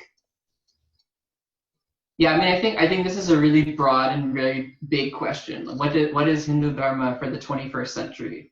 Or even for the new millennium? It's even a bigger question. Given how old our civilization is, you could probably divide it by millennia. I don't know. I think that's too big of a question for me to answer at the age of 27. I don't know. I mean, I think you get some threads of it through the work of people like Vandana Shiva, right? Who's like very much situated as like a dharmic. I mean, we call her an environmentalist or an eco advocate. But it's not like separate from it, or it's not an add-on, or it's not, you know what I mean? It's not like the dharmic flavor. She's just enacting or engaging or enlivening that part of Dharma in her work. So I think it's like, okay, what do we enliven and how do we enliven it in all of these aspects, as opposed, like Parth was saying, rather than how do we correct? Right. I mean, 21st century dharmas, I think there's certain dharmas that exist eternally, right? Like ahimsa, satya, akrodha, tyaga. These are like the qualities that still push us to be better, right? Like nonviolence, peace. I know sarva bhuta hitaya for the trying to act for the welfare of all beings, and there's their eternal dharmas. And if we're going to talk particular dharmas, I mean that's maybe it is codifying something like free speech, and maybe it is codifying something of the nature of equality amongst all people and all genders, and things that maybe people didn't think about before. I mean, they thought about it in a spiritual sense, right? Because the whole concept of Atman is the most equal thing that you can have ever, right? If all is one being that way, I mean, what's more equal than that in terms of the true spiritual nature of things? I mean, it goes beyond equality. Yeah. Right. It's a pure identity. Like way past equality. But for them. Right, because for equality, you need to have two sides to an equation, and there's only one side. Right. So I mean, that's also Advaitic, which is I'm a Vishishtha Advaitin, so I have a little different perspective on that. Also because Shankaracharya had particular things to say against women and other people not to get moksha, because you have to have Vedic knowledge to get moksha, Shankaracharya. But the other acharyas later indicated that's not the case, and you can get it through other. Everyone can get it. It's open to everyone. So even like Vishwa Adiluri calls the Gita and the Mahabharata, you know, like this three Shudra Veda, right? This is the Vedas for everybody. It's open to everyone. Through this text, you can have moksha. You can find equality. You can find everything. So I mean, the universality. To me, being a traditionalist, when it comes to only one thing, the Mahabharata, I think that is the text for our dharma in any time and age, because it gives you that flexibility of movement to find out what works. But I mean, to your other point in where you were talking about how in vacuums, it's only when you have a lack of something that the issue comes, like feminism. I mean, but we do know, India or Hinduism at a large part isn't perfect. It has a lot of flaws. Like women had, let's be frank, women had a great role, not a great role, they had a much more substantive role within the Hindu framework for history than most of the West did. Better framework, not equal, not even saying that, but they had a place within the system where they had voice, they had certain ability. They weren't treated equally. But that's something that feminism can help solve in modern Hinduism, right? Like in the sense of education, in terms of equal opportunity, the freedom to choose to be married or not, or to have a life in a way that's not subservient to the husband or family. I mean, what are your thoughts on that? I mean, since I'm not a woman, I haven't had that experience. So yeah, I mean, it's a tricky thing, right? Like I've gotten into conversations with staunch anti-feminists from India because of the ways in which feminism has been weaponized and used, in particularly anti-Hindu ways in India. Right. And my response has been, like if it weren't for feminism, I wouldn't be alive. I would have died in childbirth, because it's because of feminism that advances were made in maternal health. And so I can't say that there aren't real material, practical things that the sort of contemporary problem of Western civilization imposing itself everywhere like necessitates that kind of feminism to exist in contemporary Indian spaces, for sure. I think it's a conversation to have, and I think it's to be reclaimed locally as opposed to it being imposed in the way it has, currently. And I think it's also, I think it's powerful that you're going back to something so dialogical and narrative based like the Mahabharata. I think that's really important. It's not just a story. It's obviously more, it's our way of understanding and engaging, right? Yeah. In everything. And so I think, how do we enliven that? You know, like I just got, right before we got on this call, I just got a text from my Perima and Peripa, and they were like, we just watched the latest Mahabharata. Like we were addicted. We stayed up till 2:00 every night. Like we couldn't stop watching it. And it has that quality. Like even the 1980s version, like it's horrible in terms of special effects. It doesn't even stand up to like does not stand up to even 1980s standards in terms of special effects. And yet, like it stands. Would Lord of the Flies hold up with that level of like special effects? Lord of the Rings, not Lord of the Rings. Lord of the Flies, not Lord of the Flies. Would Lord of the Rings hold up, or would any sort of, would the Avengers, for instance, hold up with that level of cardboard moving across the screen for 10 days as an arrow type of special effects? Absolutely not. So there is something timeless and like eternally young and youthful and relevant and contemporary about that, right? Right. And so how do we enliven that today for us? I think is just feels so much more refreshing and inspiring, I think, than like codification, which feels not emic at all. Yeah.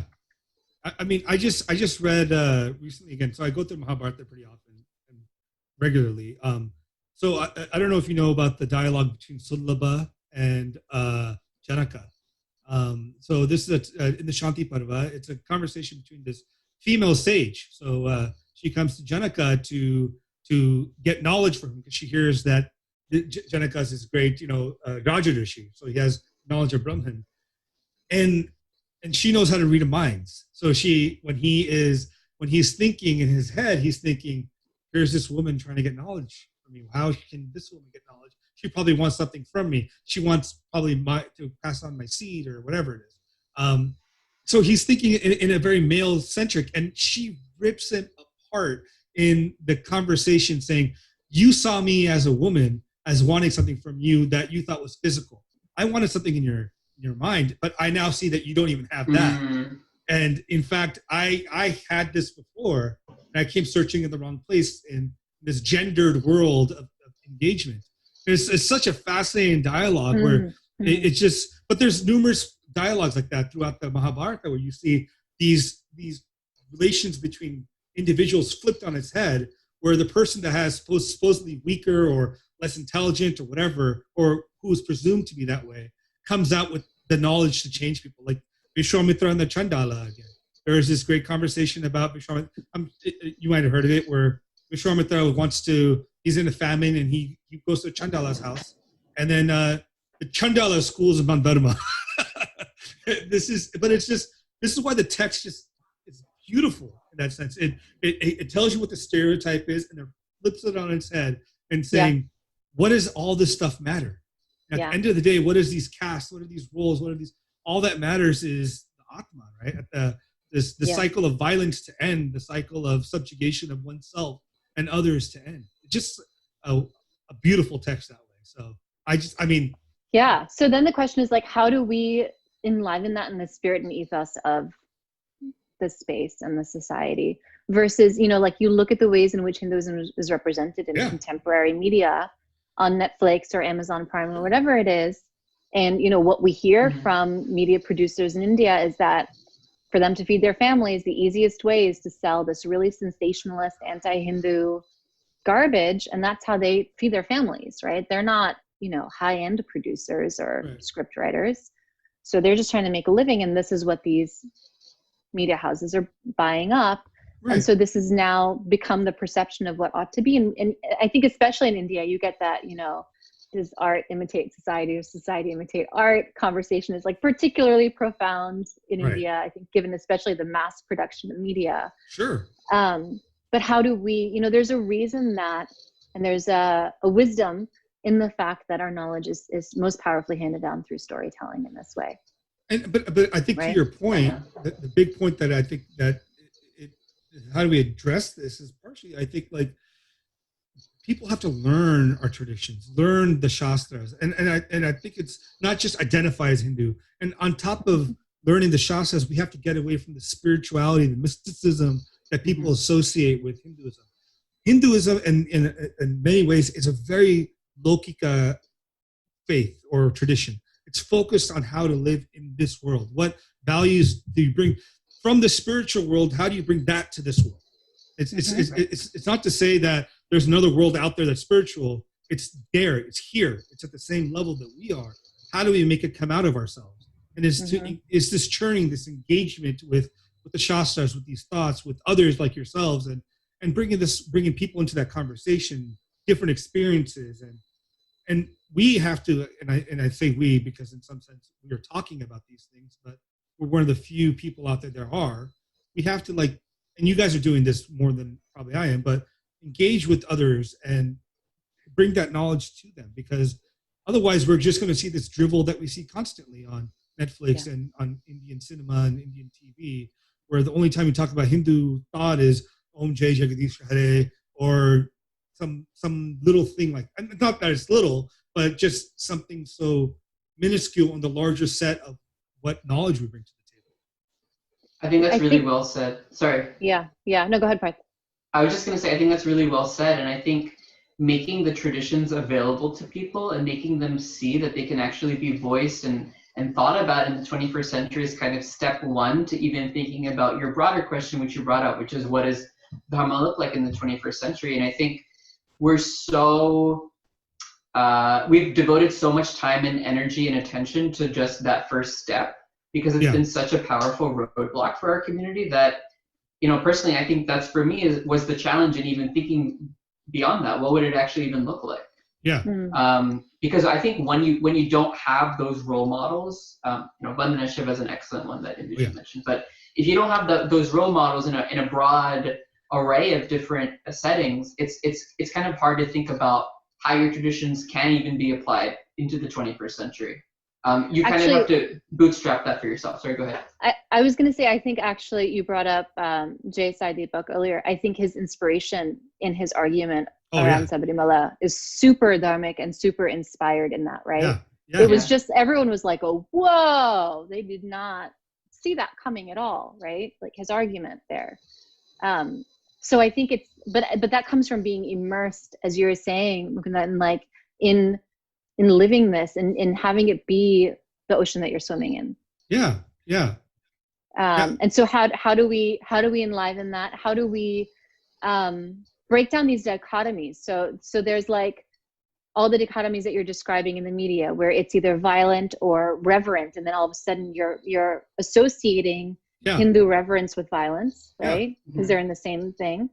Or the dichotomy between home and school. You see that a lot, and we probably experienced it a lot growing up here, of home looks one way, school looks another way. And then, and I write about this a lot, and I think Parth and I talk to families a lot about this. Kids want to be good people, Hindu kids growing up here, Hindu kids growing up anywhere. Right. But if they're not taught that Hinduism and Sanatana Dharma is a framework for exactly that, right, of how do we create and sustain a just society or a righteous society or a society at all when we encounter all of this injustice or all of these inequities around us that are constantly reinventing themselves, so it's never going to be finished. Right. They're going to turn to whatever they're taught at school. And so we have to if we don't come up with this, I see in 2 or 3 generations, we're toast. We become an artifact that's just preserved, as opposed to a living, breathing. Do you think that's the case here in America, or are you saying also in India? It's hard for me to assess India as well, but what I hear from people who, may just feel despondent and pessimistic is that you have a lot of what you described exactly as Hindu as an identifier and not necessarily someone who's ensconced in the tradition. And tradition, even, Parth, when you said that word, I was I think even that word, because of this universalizing of modernity versus coloniality and tradition sitting in the latter, I think it's almost okay, maybe we start to think about this as not just a tradition, but this contemporary dharmic paradigm. Absolutely. And talk about it as contemporary rather than as tradition.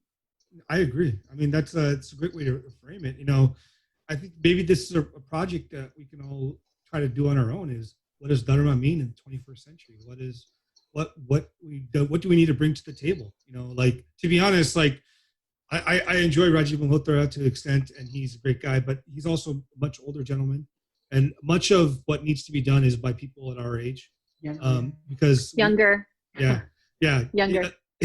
younger than us too, just to push these ideas and these thoughts, because and this is always a difficulty, is when people directly that come from India have a very different mentality about how to address people here than people here do, right? We, you know, in different ways, we speak different ways, we know how to connect to people here. And I think that's somewhat missing in the older generation, and we have value to bring. Right? And I think we should show that reverence and connection to the older generation, but I think some of it has to be passed on to us to kind of run with it, and because we're also unmoored in some sense from the colonial baggage the same way our parents weren't. And I think we should, you know, I mean, this is the kind of stuff I am enjoying. Do you guys have any other thoughts or comments or topics? Yeah, I'll just add on to that. And this is something that I feel like I'm saying every time I talk to someone and every time I go on social media, is that we just need to get more. You see this dichotomy because of how institutions were set up in India, that the folks who have this colonized viewpoint on India are in the humanities, and the folks who don't seem to are in STEM. Or something like medicine, maybe like a technical type of career. And then that same thing gets translated here. And I hear this from these first generation immigrant parents that come here. They advise their children away from the humanities because they've associated that, and even more so because of voices like Rajiv Malhotra's, that if they send their kids into the humanities, they'll lose them, right? And so what happens? You don't get a lot of dharmic screenplay writers or novelists or historians or teachers or lawyers or political economists or, you know, like any of these other fields that are actually sitting within social institutions and not just private institutions. Right. And so I think whatever we can do, whether that's like an ongoing online dharmic humanities career fair or something, where we're sharing and like actually sharing with the younger generations and maybe some of our younger peers, like that this is what we need to sort of flood with our natural proclivity towards inquiry and intellectual pursuit and artistic expression and all kinds of expression. Because we're not doing that. We're not expressing, we're venting on social media. And kind of being like jerks in some places. That's like the most public face we have. It's like, oh, the Hindus are jerks. Like, I don't know if I want to side with them, even if they're right about some stuff, because they're being real jerks right now. Like, we need to address the jerks for sure. And Parth can speak more to this, but like we have really clear, vibrant voices in HSC, in high school HSC, and they're just constantly getting shut down and uncle-slained and auntie-slained by the generation that you're describing. So, Parth, I have a question here for you. So, because you're part of HSC, I was part of HSC. How does it feel to be an RSS ideologue? Yeah, I've been accused of that too. So. Right? You know? Yeah, that's really bad. So actually on that point, I've been accused of being an RSS ideologue from just about everybody. I was accused of it by Hafsa Kanjwal of Stand with Kashmir. Okay. I was accused of it by Priyambada Gopal. She also told me to go drink cow piss. So in name and not just by organization. So they've kind of upgraded in a sense. I find that what you're saying and this, a lot of this conversation, it kind of has come to this point where we need to kind of learn to listen to one another. And that goes both with people who disagree with us. In the academy, I think, because a lot of times younger undergrads, even graduate students, they have a very particular view of things because that's what they've been taught. And people think of the academy as something that's very authentic, and they take that knowledge and they kind of imbibe it. And it's probably true also that they just haven't heard a lot of different perspectives. That's something that I've heard a lot. There was a student in HSC, her name was Isha Singh, at Rice University, and they had I guess I would call it a town hall about what was happening in Kashmir that was organized by the South Asia Society there. Mm-hmm. And she talked about what was happening to the Kashmiri Pandits and why the abrogation of Article 370 would be a good thing for the Valmiki Dalit community that was living in Kashmir. And a lot of people didn't know these things, right? Because how would you know it if you just follow it at a surface level and you don't aren't exposed to it specifically? I think what Induji said really resonates with me as well. Having parents encourage their kids to pursue whatever their interests are and not just focus on the standard engineer, doctor, lawyer, because we lose out a lot of creativity. One thing that I've learned, as Induji mentioned, is that especially over the last year or so, is that working with younger people, I've learned how creative they are. And they're very, very dynamic. And savvy, to your point, Mukunda, they're savvy. Like they know how to engage. Yeah, and I just see this energy. I really think that, seeing that spirit has given me a lot of hope. You're talking about, is it going to die out in 2 or 3 generations? I still have some hope that it won't, based on the kind of, this moment has been so negative for so many different reasons, but I think it's also gotten people to realize how empty some of the narrative around Hinduism has been in the academy. And I think as students wake up to that fact and also develop the community and develop that sense of belonging where they're able to actually realize that there are other people who hold these views, it's not just them, and they feel more confident in voicing them, that's really what gives me hope. The only other thing I would say is that on the point of having an open dialogue and having a conversation with people, it's also very important for parents to have conversations with their children, not make assumptions about why they're thinking certain things. I found also that parents tend to not know as much about US history as maybe they should. We have to remember that, or they have to remember rather, that their kids are raised in the US education system. There's a certain history or a certain exposure to ideas which the parents, that context doesn't often exist for them. So I think it's about bridging that gap and coming to a common understanding. I've heard so many stories of children being turned off even more by their parents, saying that, what you read in the news are lies, this is not true, all of those things, because then, for a kid, they think, well, our parents are saying this is fake news, who else says that this is fake news? Right. And then that's kind of how they interpret that. So I think it's really important for parents and children to have that conversation around, like, why do you think in this way? What are your assumptions? What are you bringing to the table, like Induji was saying? And I think that's the best way. That's the only way that you can really have a dialogue across people who don't agree. Have you guys seen that show Rami on Hulu? No. Okay, No. So Rami Youssef's an Egyptian comedian, and he came out with a show, 2 seasons, where it's all about like the Egyptian Muslim experience from New York, right? It's well done. It's it goes into the very much about like the nature of being Muslim and Egyptian and American in America, and even what's his name, Aziz Ansari, my Tamil brother. He did his show, which it's interesting too because his name is Dave Patel, but he speaks Tamil and he's a Muslim, and you're just like, okay. There's a lot of weird, it doesn't make sense. Like if you know it, but maybe he meant to be an everyman, like every Indian. But I guess my point to this is, I mean, I've been in Hollywood, or I'm not in Hollywood, but I know people, my family's, I have members that are part of the Desi community here.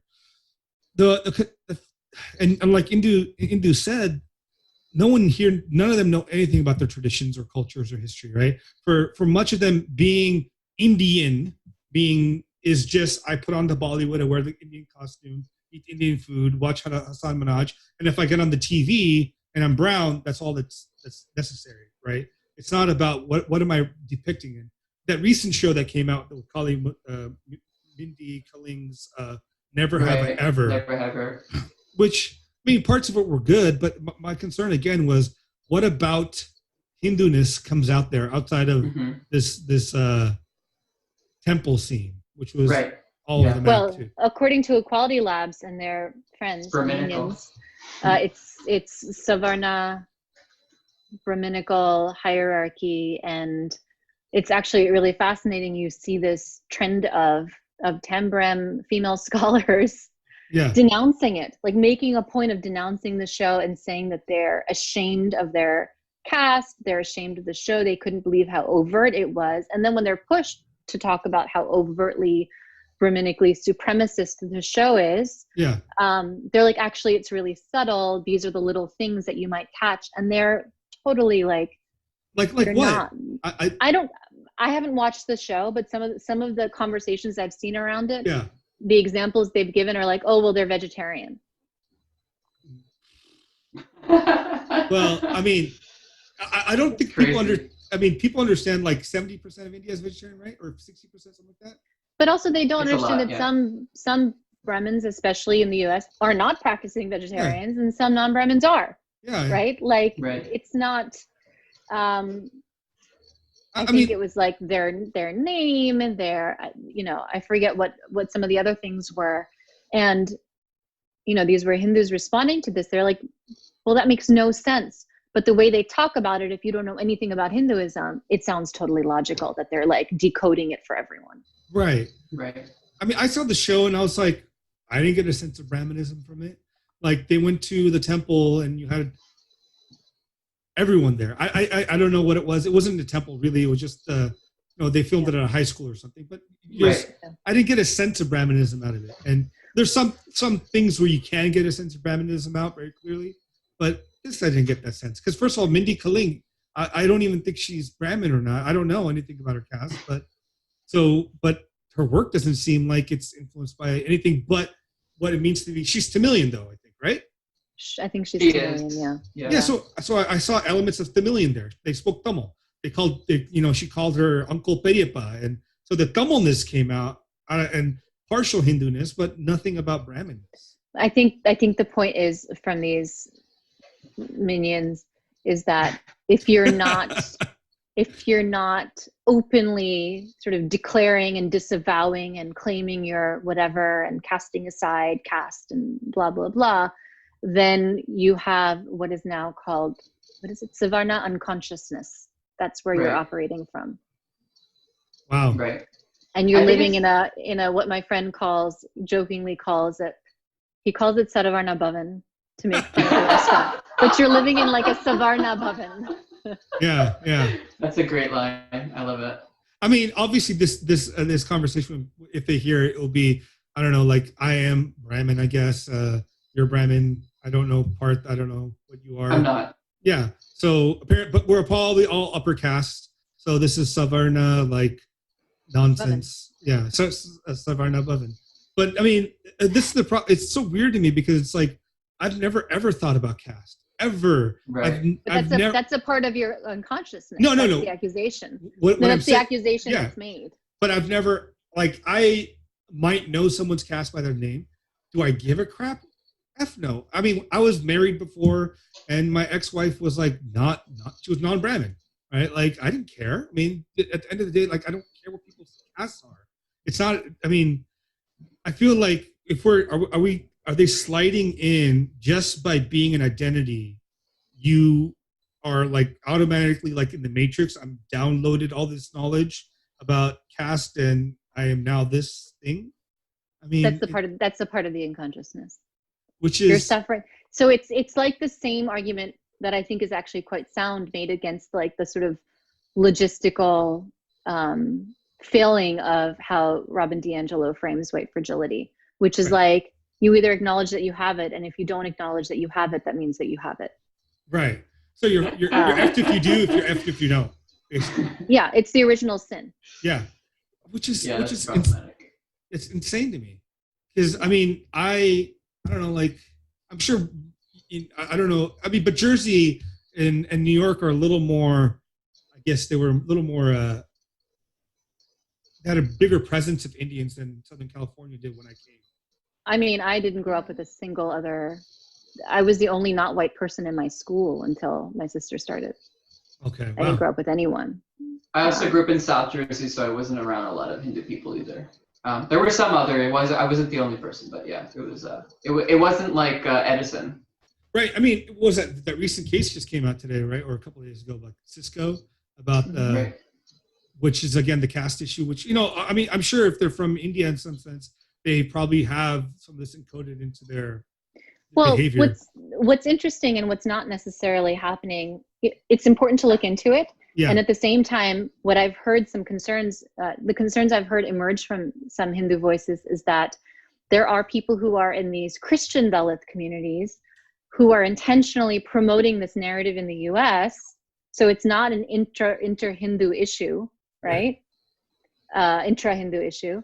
It's an inter-religious issue of some kind, if it is that. Yeah. But they haven't released the name of the accuser, which I don't know what the legality around that is. If it's EEOC, they won't release the name until they decide to go forward with it or not. Okay. So, but if it's because I don't think the government filing the case, California, so it'll be EEOC, or their employment boards. They won't release the name until a little bit down the line. So what I'm hearing, which is actually really reasonable from these folk, is that we don't have enough information to know what is actually going on. Yeah. But we know that the narrative and the assumption that's immediately going to be drawn from this, and also what could emerge, you know, and Parth, I think you made this point, the fact that they're now interfering within a religion and within a religious framework is really concerning, especially because we don't even know if it's actually happening within religion, because the US is ignorant about these things and wouldn't know that a Dalit could necessarily not be Hindu because, you know, it has migrated across religions in India. Now, would it change? Would the way we think about it change if it was intra-religion? I don't know. I mean, would then the case be made that it's not about caste, it's about religious discrimination? I don't know. Right? I mean, yeah. So I just because don't. as it stands, they're saying that they have no problem permeating this border within a religion. Yeah. Right. And interfering within a religion. But what happens is if it appears to, and there's no integrity in that, and it's actually between religions, and then it's about something else, or, you know, I mean, the facts change when it's between religions as opposed to within a religion. And then also the precedent changes when it's between religions versus within a religion. Yeah. Go ahead, Parth. No, I was just going to say, one of the things that I personally found disconcerting about the way that this was covered from a legal perspective was that it was talking about the discrimination having a religious exemption. Oh, did it say that? In one of the articles that I read about the Cisco case, I forget which outlet it was, but they were mentioning that it's an open legal question as to whether this type of discrimination would also have a religious exemption to it, because caste is part of the Hindu hierarchy or whatever, right? And I think that type of language and that type of legal argument potentially being used by the defendants, actually in this case, would be devastating. And I think, yeah, exactly. And I think that Hindu organizations have a, you know, because they don't have any locus standi in the case necessarily, but if you put out a public statement which says, actually, no, if there were to have been any discrimination, it would not have a religious exemption, I think that kind of would put the issue at rest. And then, you know, in some sense, the other side can't say, well, why did you issue this statement, right? It kind of allows you to kind of take control of the narrative, right? Where the other side should be happy that you're making that statement, right? There shouldn't be any negative connotation. Well, I mean, if they do make that argument about religious basis, there's going to be a whole long list of people they got to get to come and say, well, it's part of Hinduism, and we know this XYZ. And in some way, this might end up becoming like another California textbook controversy. It's also a really perverse way. It's really perverse because you would have to Hindu. I don't know who the defendants are, but they would have to get the anti-Hindu scholars to come and defend them and say that there is a religious exemption within Hinduism for caste discrimination. Right. Right. Yeah. It's a very perverse. So I really hope that doesn't happen. Well, they'll probably call in like equality labs on both sides, right? You know. It's gonna be crazy. It's gonna be crazy. I mean, but this is I'm making fun of equality labs, but at the same point, I know they're probably coming from a very good place where they find issues with people being treated terribly, and I just think their intentions might be right, might be good. Maybe they're just not informed or care to be informed enough about deeper issues. Well, I mean, their political director is Bangladeshi Muslim and has not once spoken out against the genocide and treatment and persecution of Hindus in Bangladesh. Isn't their head person Denmori Sundararajan? Denmori, yeah. Yeah, but she's Tamilian and I don't know her religious background or even her caste background. I assume she's Dalit because well, that's the thing. No one is able really to determine what her caste background is. She presents herself as Dalit and engages as if she is, but she it's could all be. pretty unclear. Yeah, I mean, I try to just assume that they have the best intentions. Everyone has best intentions, and they're just wrong in some things. And Go ahead. I've just seen a lot of really, there's a lack of integrity in how they're engaging in a lot of spaces, which makes me question. Oh, I agree with you there. But lack of integrity just means, I think, especially in this day and age, it's all about winning narrative battles, right? At the end of the day. And it's your intent, like people's intent can be good, but it's all about winning. And this is, I think that can be problematic. That's a problem in and of itself. I mean, I think and of course I'm coming from my own set of assumptions, yeah. But all signs point to them simply wanting to dismantle Hinduism as opposed to standing up for persecuted religious minorities in South Asia. Oh, I in large part, I agree with you because I have not seen them take to task anyone else outside of in the South Asian region for anything else except India for Muslim issues and caste issues here and there. Mm-hmm. I've never seen them take Pakistan to task, never seen them take Bangladesh to task for anything. And come on, let's just be frank. Pakistan's not anywhere in the same realm of human rights support or anything that India would be. It's just not there. And yet we don't hear a peep. And I mean, they are circumspect in large part that way. I will agree with you. Yeah. And they've I've heard, I mean, these are just stories and I've heard them secondhand, but they've, outright bullied a Dalit artist for receiving grant funding from a Hindu foundation in the US. Wow. And he made them return the funding and then didn't actually give them funding to replace that. Right. And so to me, that's like intentionally harmful behavior and not just misguided, misinformed behavior. Yeah, but you don't know if that's true. You just heard it, right? I've just heard it. Yeah. I don't know that it's true. Okay. Yeah, that's right. So, I mean, but we've also seen, I supported a sort of grassroots nonprofit organization in sort of publicizing their letter in response to Equality Labs. That's on my Medium profile, and I'm happy to share that with you. Sure. And they point out how the organization does everything exactly what you described. They stand up for everyone except for Hindus.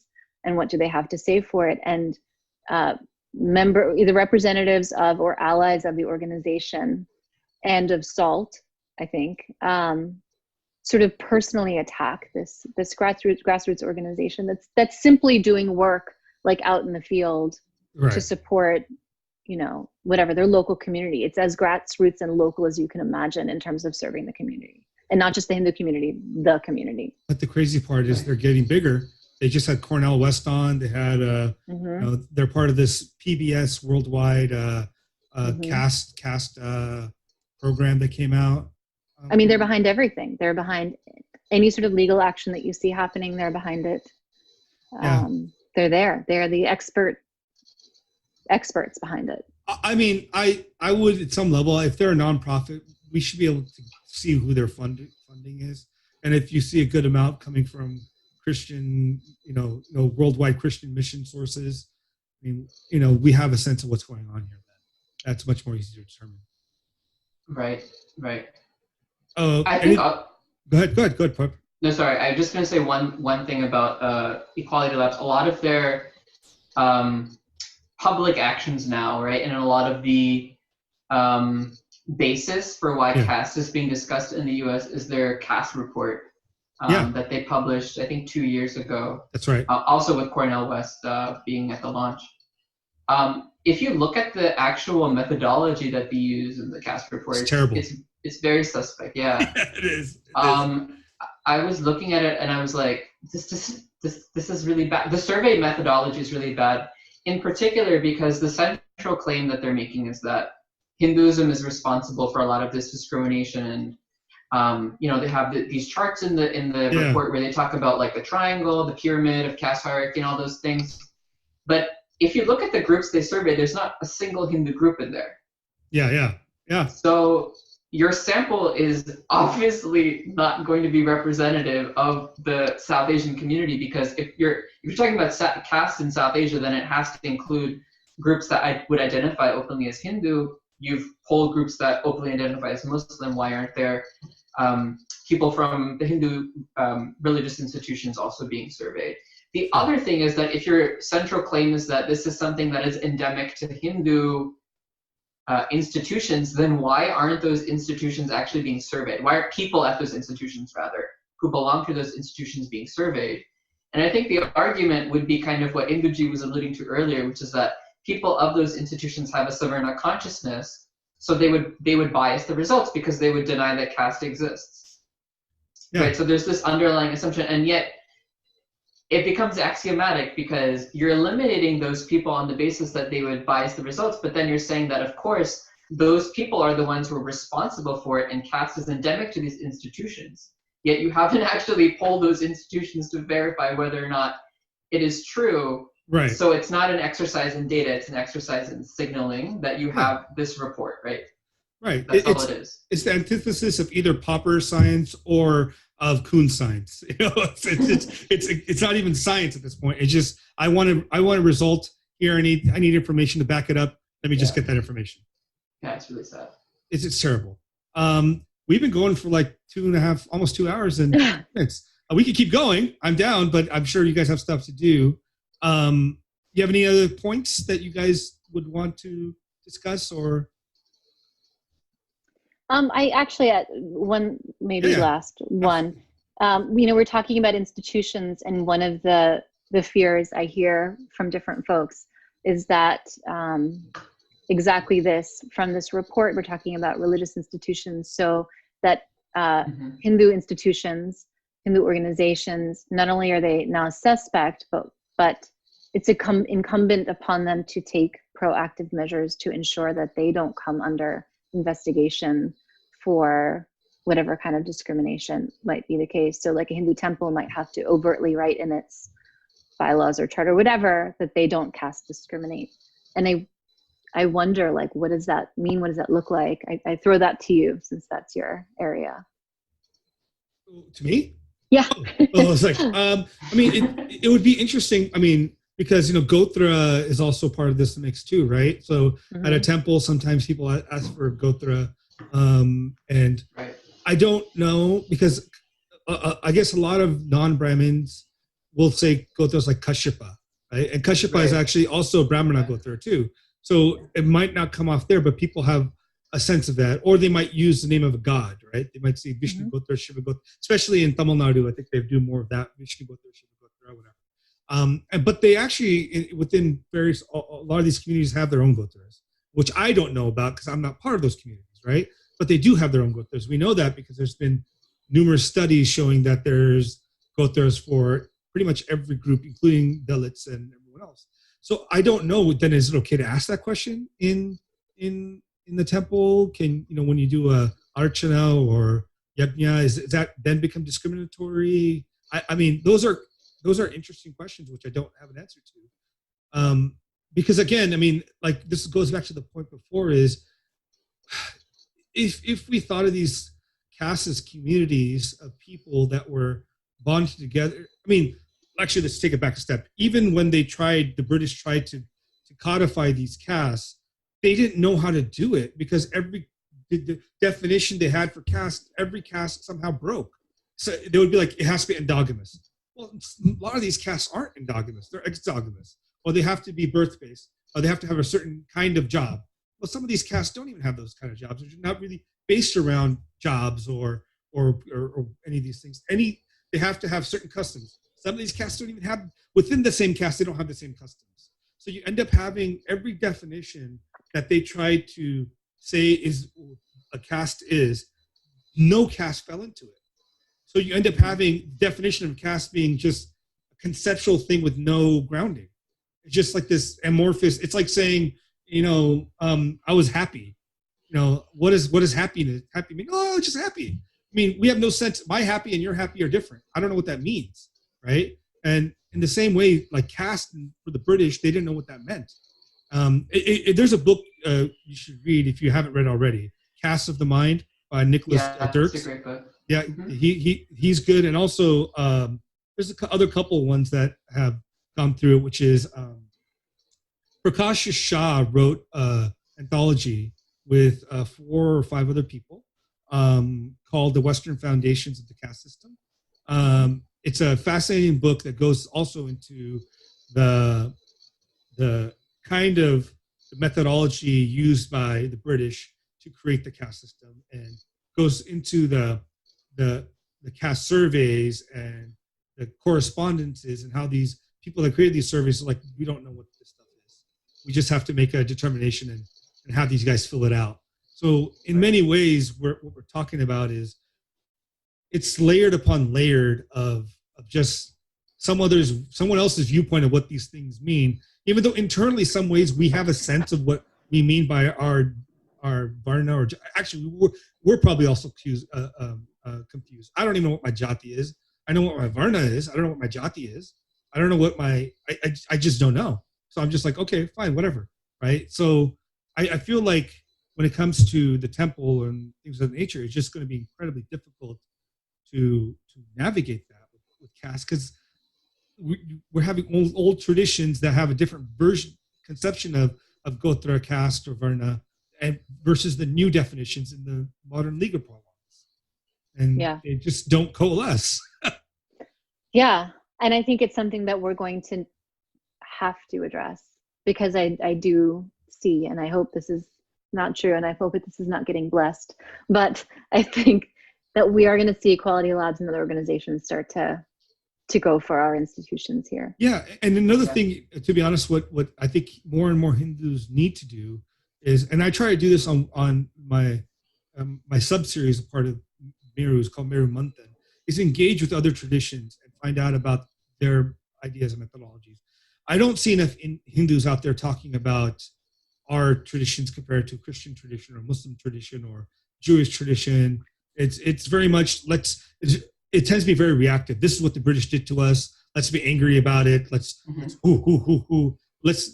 why don't we engage in a formal way, get our ideas out there, not reactively, but in conversation and dialogue. I think that's kind of what is a better way to do it. So that's just my 2 cents. Yeah. Anything else, guys? No? All good. Oh, thank you guys so much. It was such a great conversation. I know we could have talked more, but I know, Parth, you have some paper or work got to get done tomorrow. And Indu, I'm sure you're super packed with a bunch of stuff too. So thank you guys. I will probably put this out next week. And if you have where can people reach you if they want to reach you? Actually, that's a good question. If people want to like email you or Twitter or whatever. Sure. Indu.Viswanathan, there's no H. Indu.Viswanathan1@gmail.com. And my email is Parihar, Parihar.parth@gmail.com. Awesome. Well, thank you both for joining me. And it was a great conversation, a lot of good topics. And hopefully we'll have you back at some time. Awesome. Thank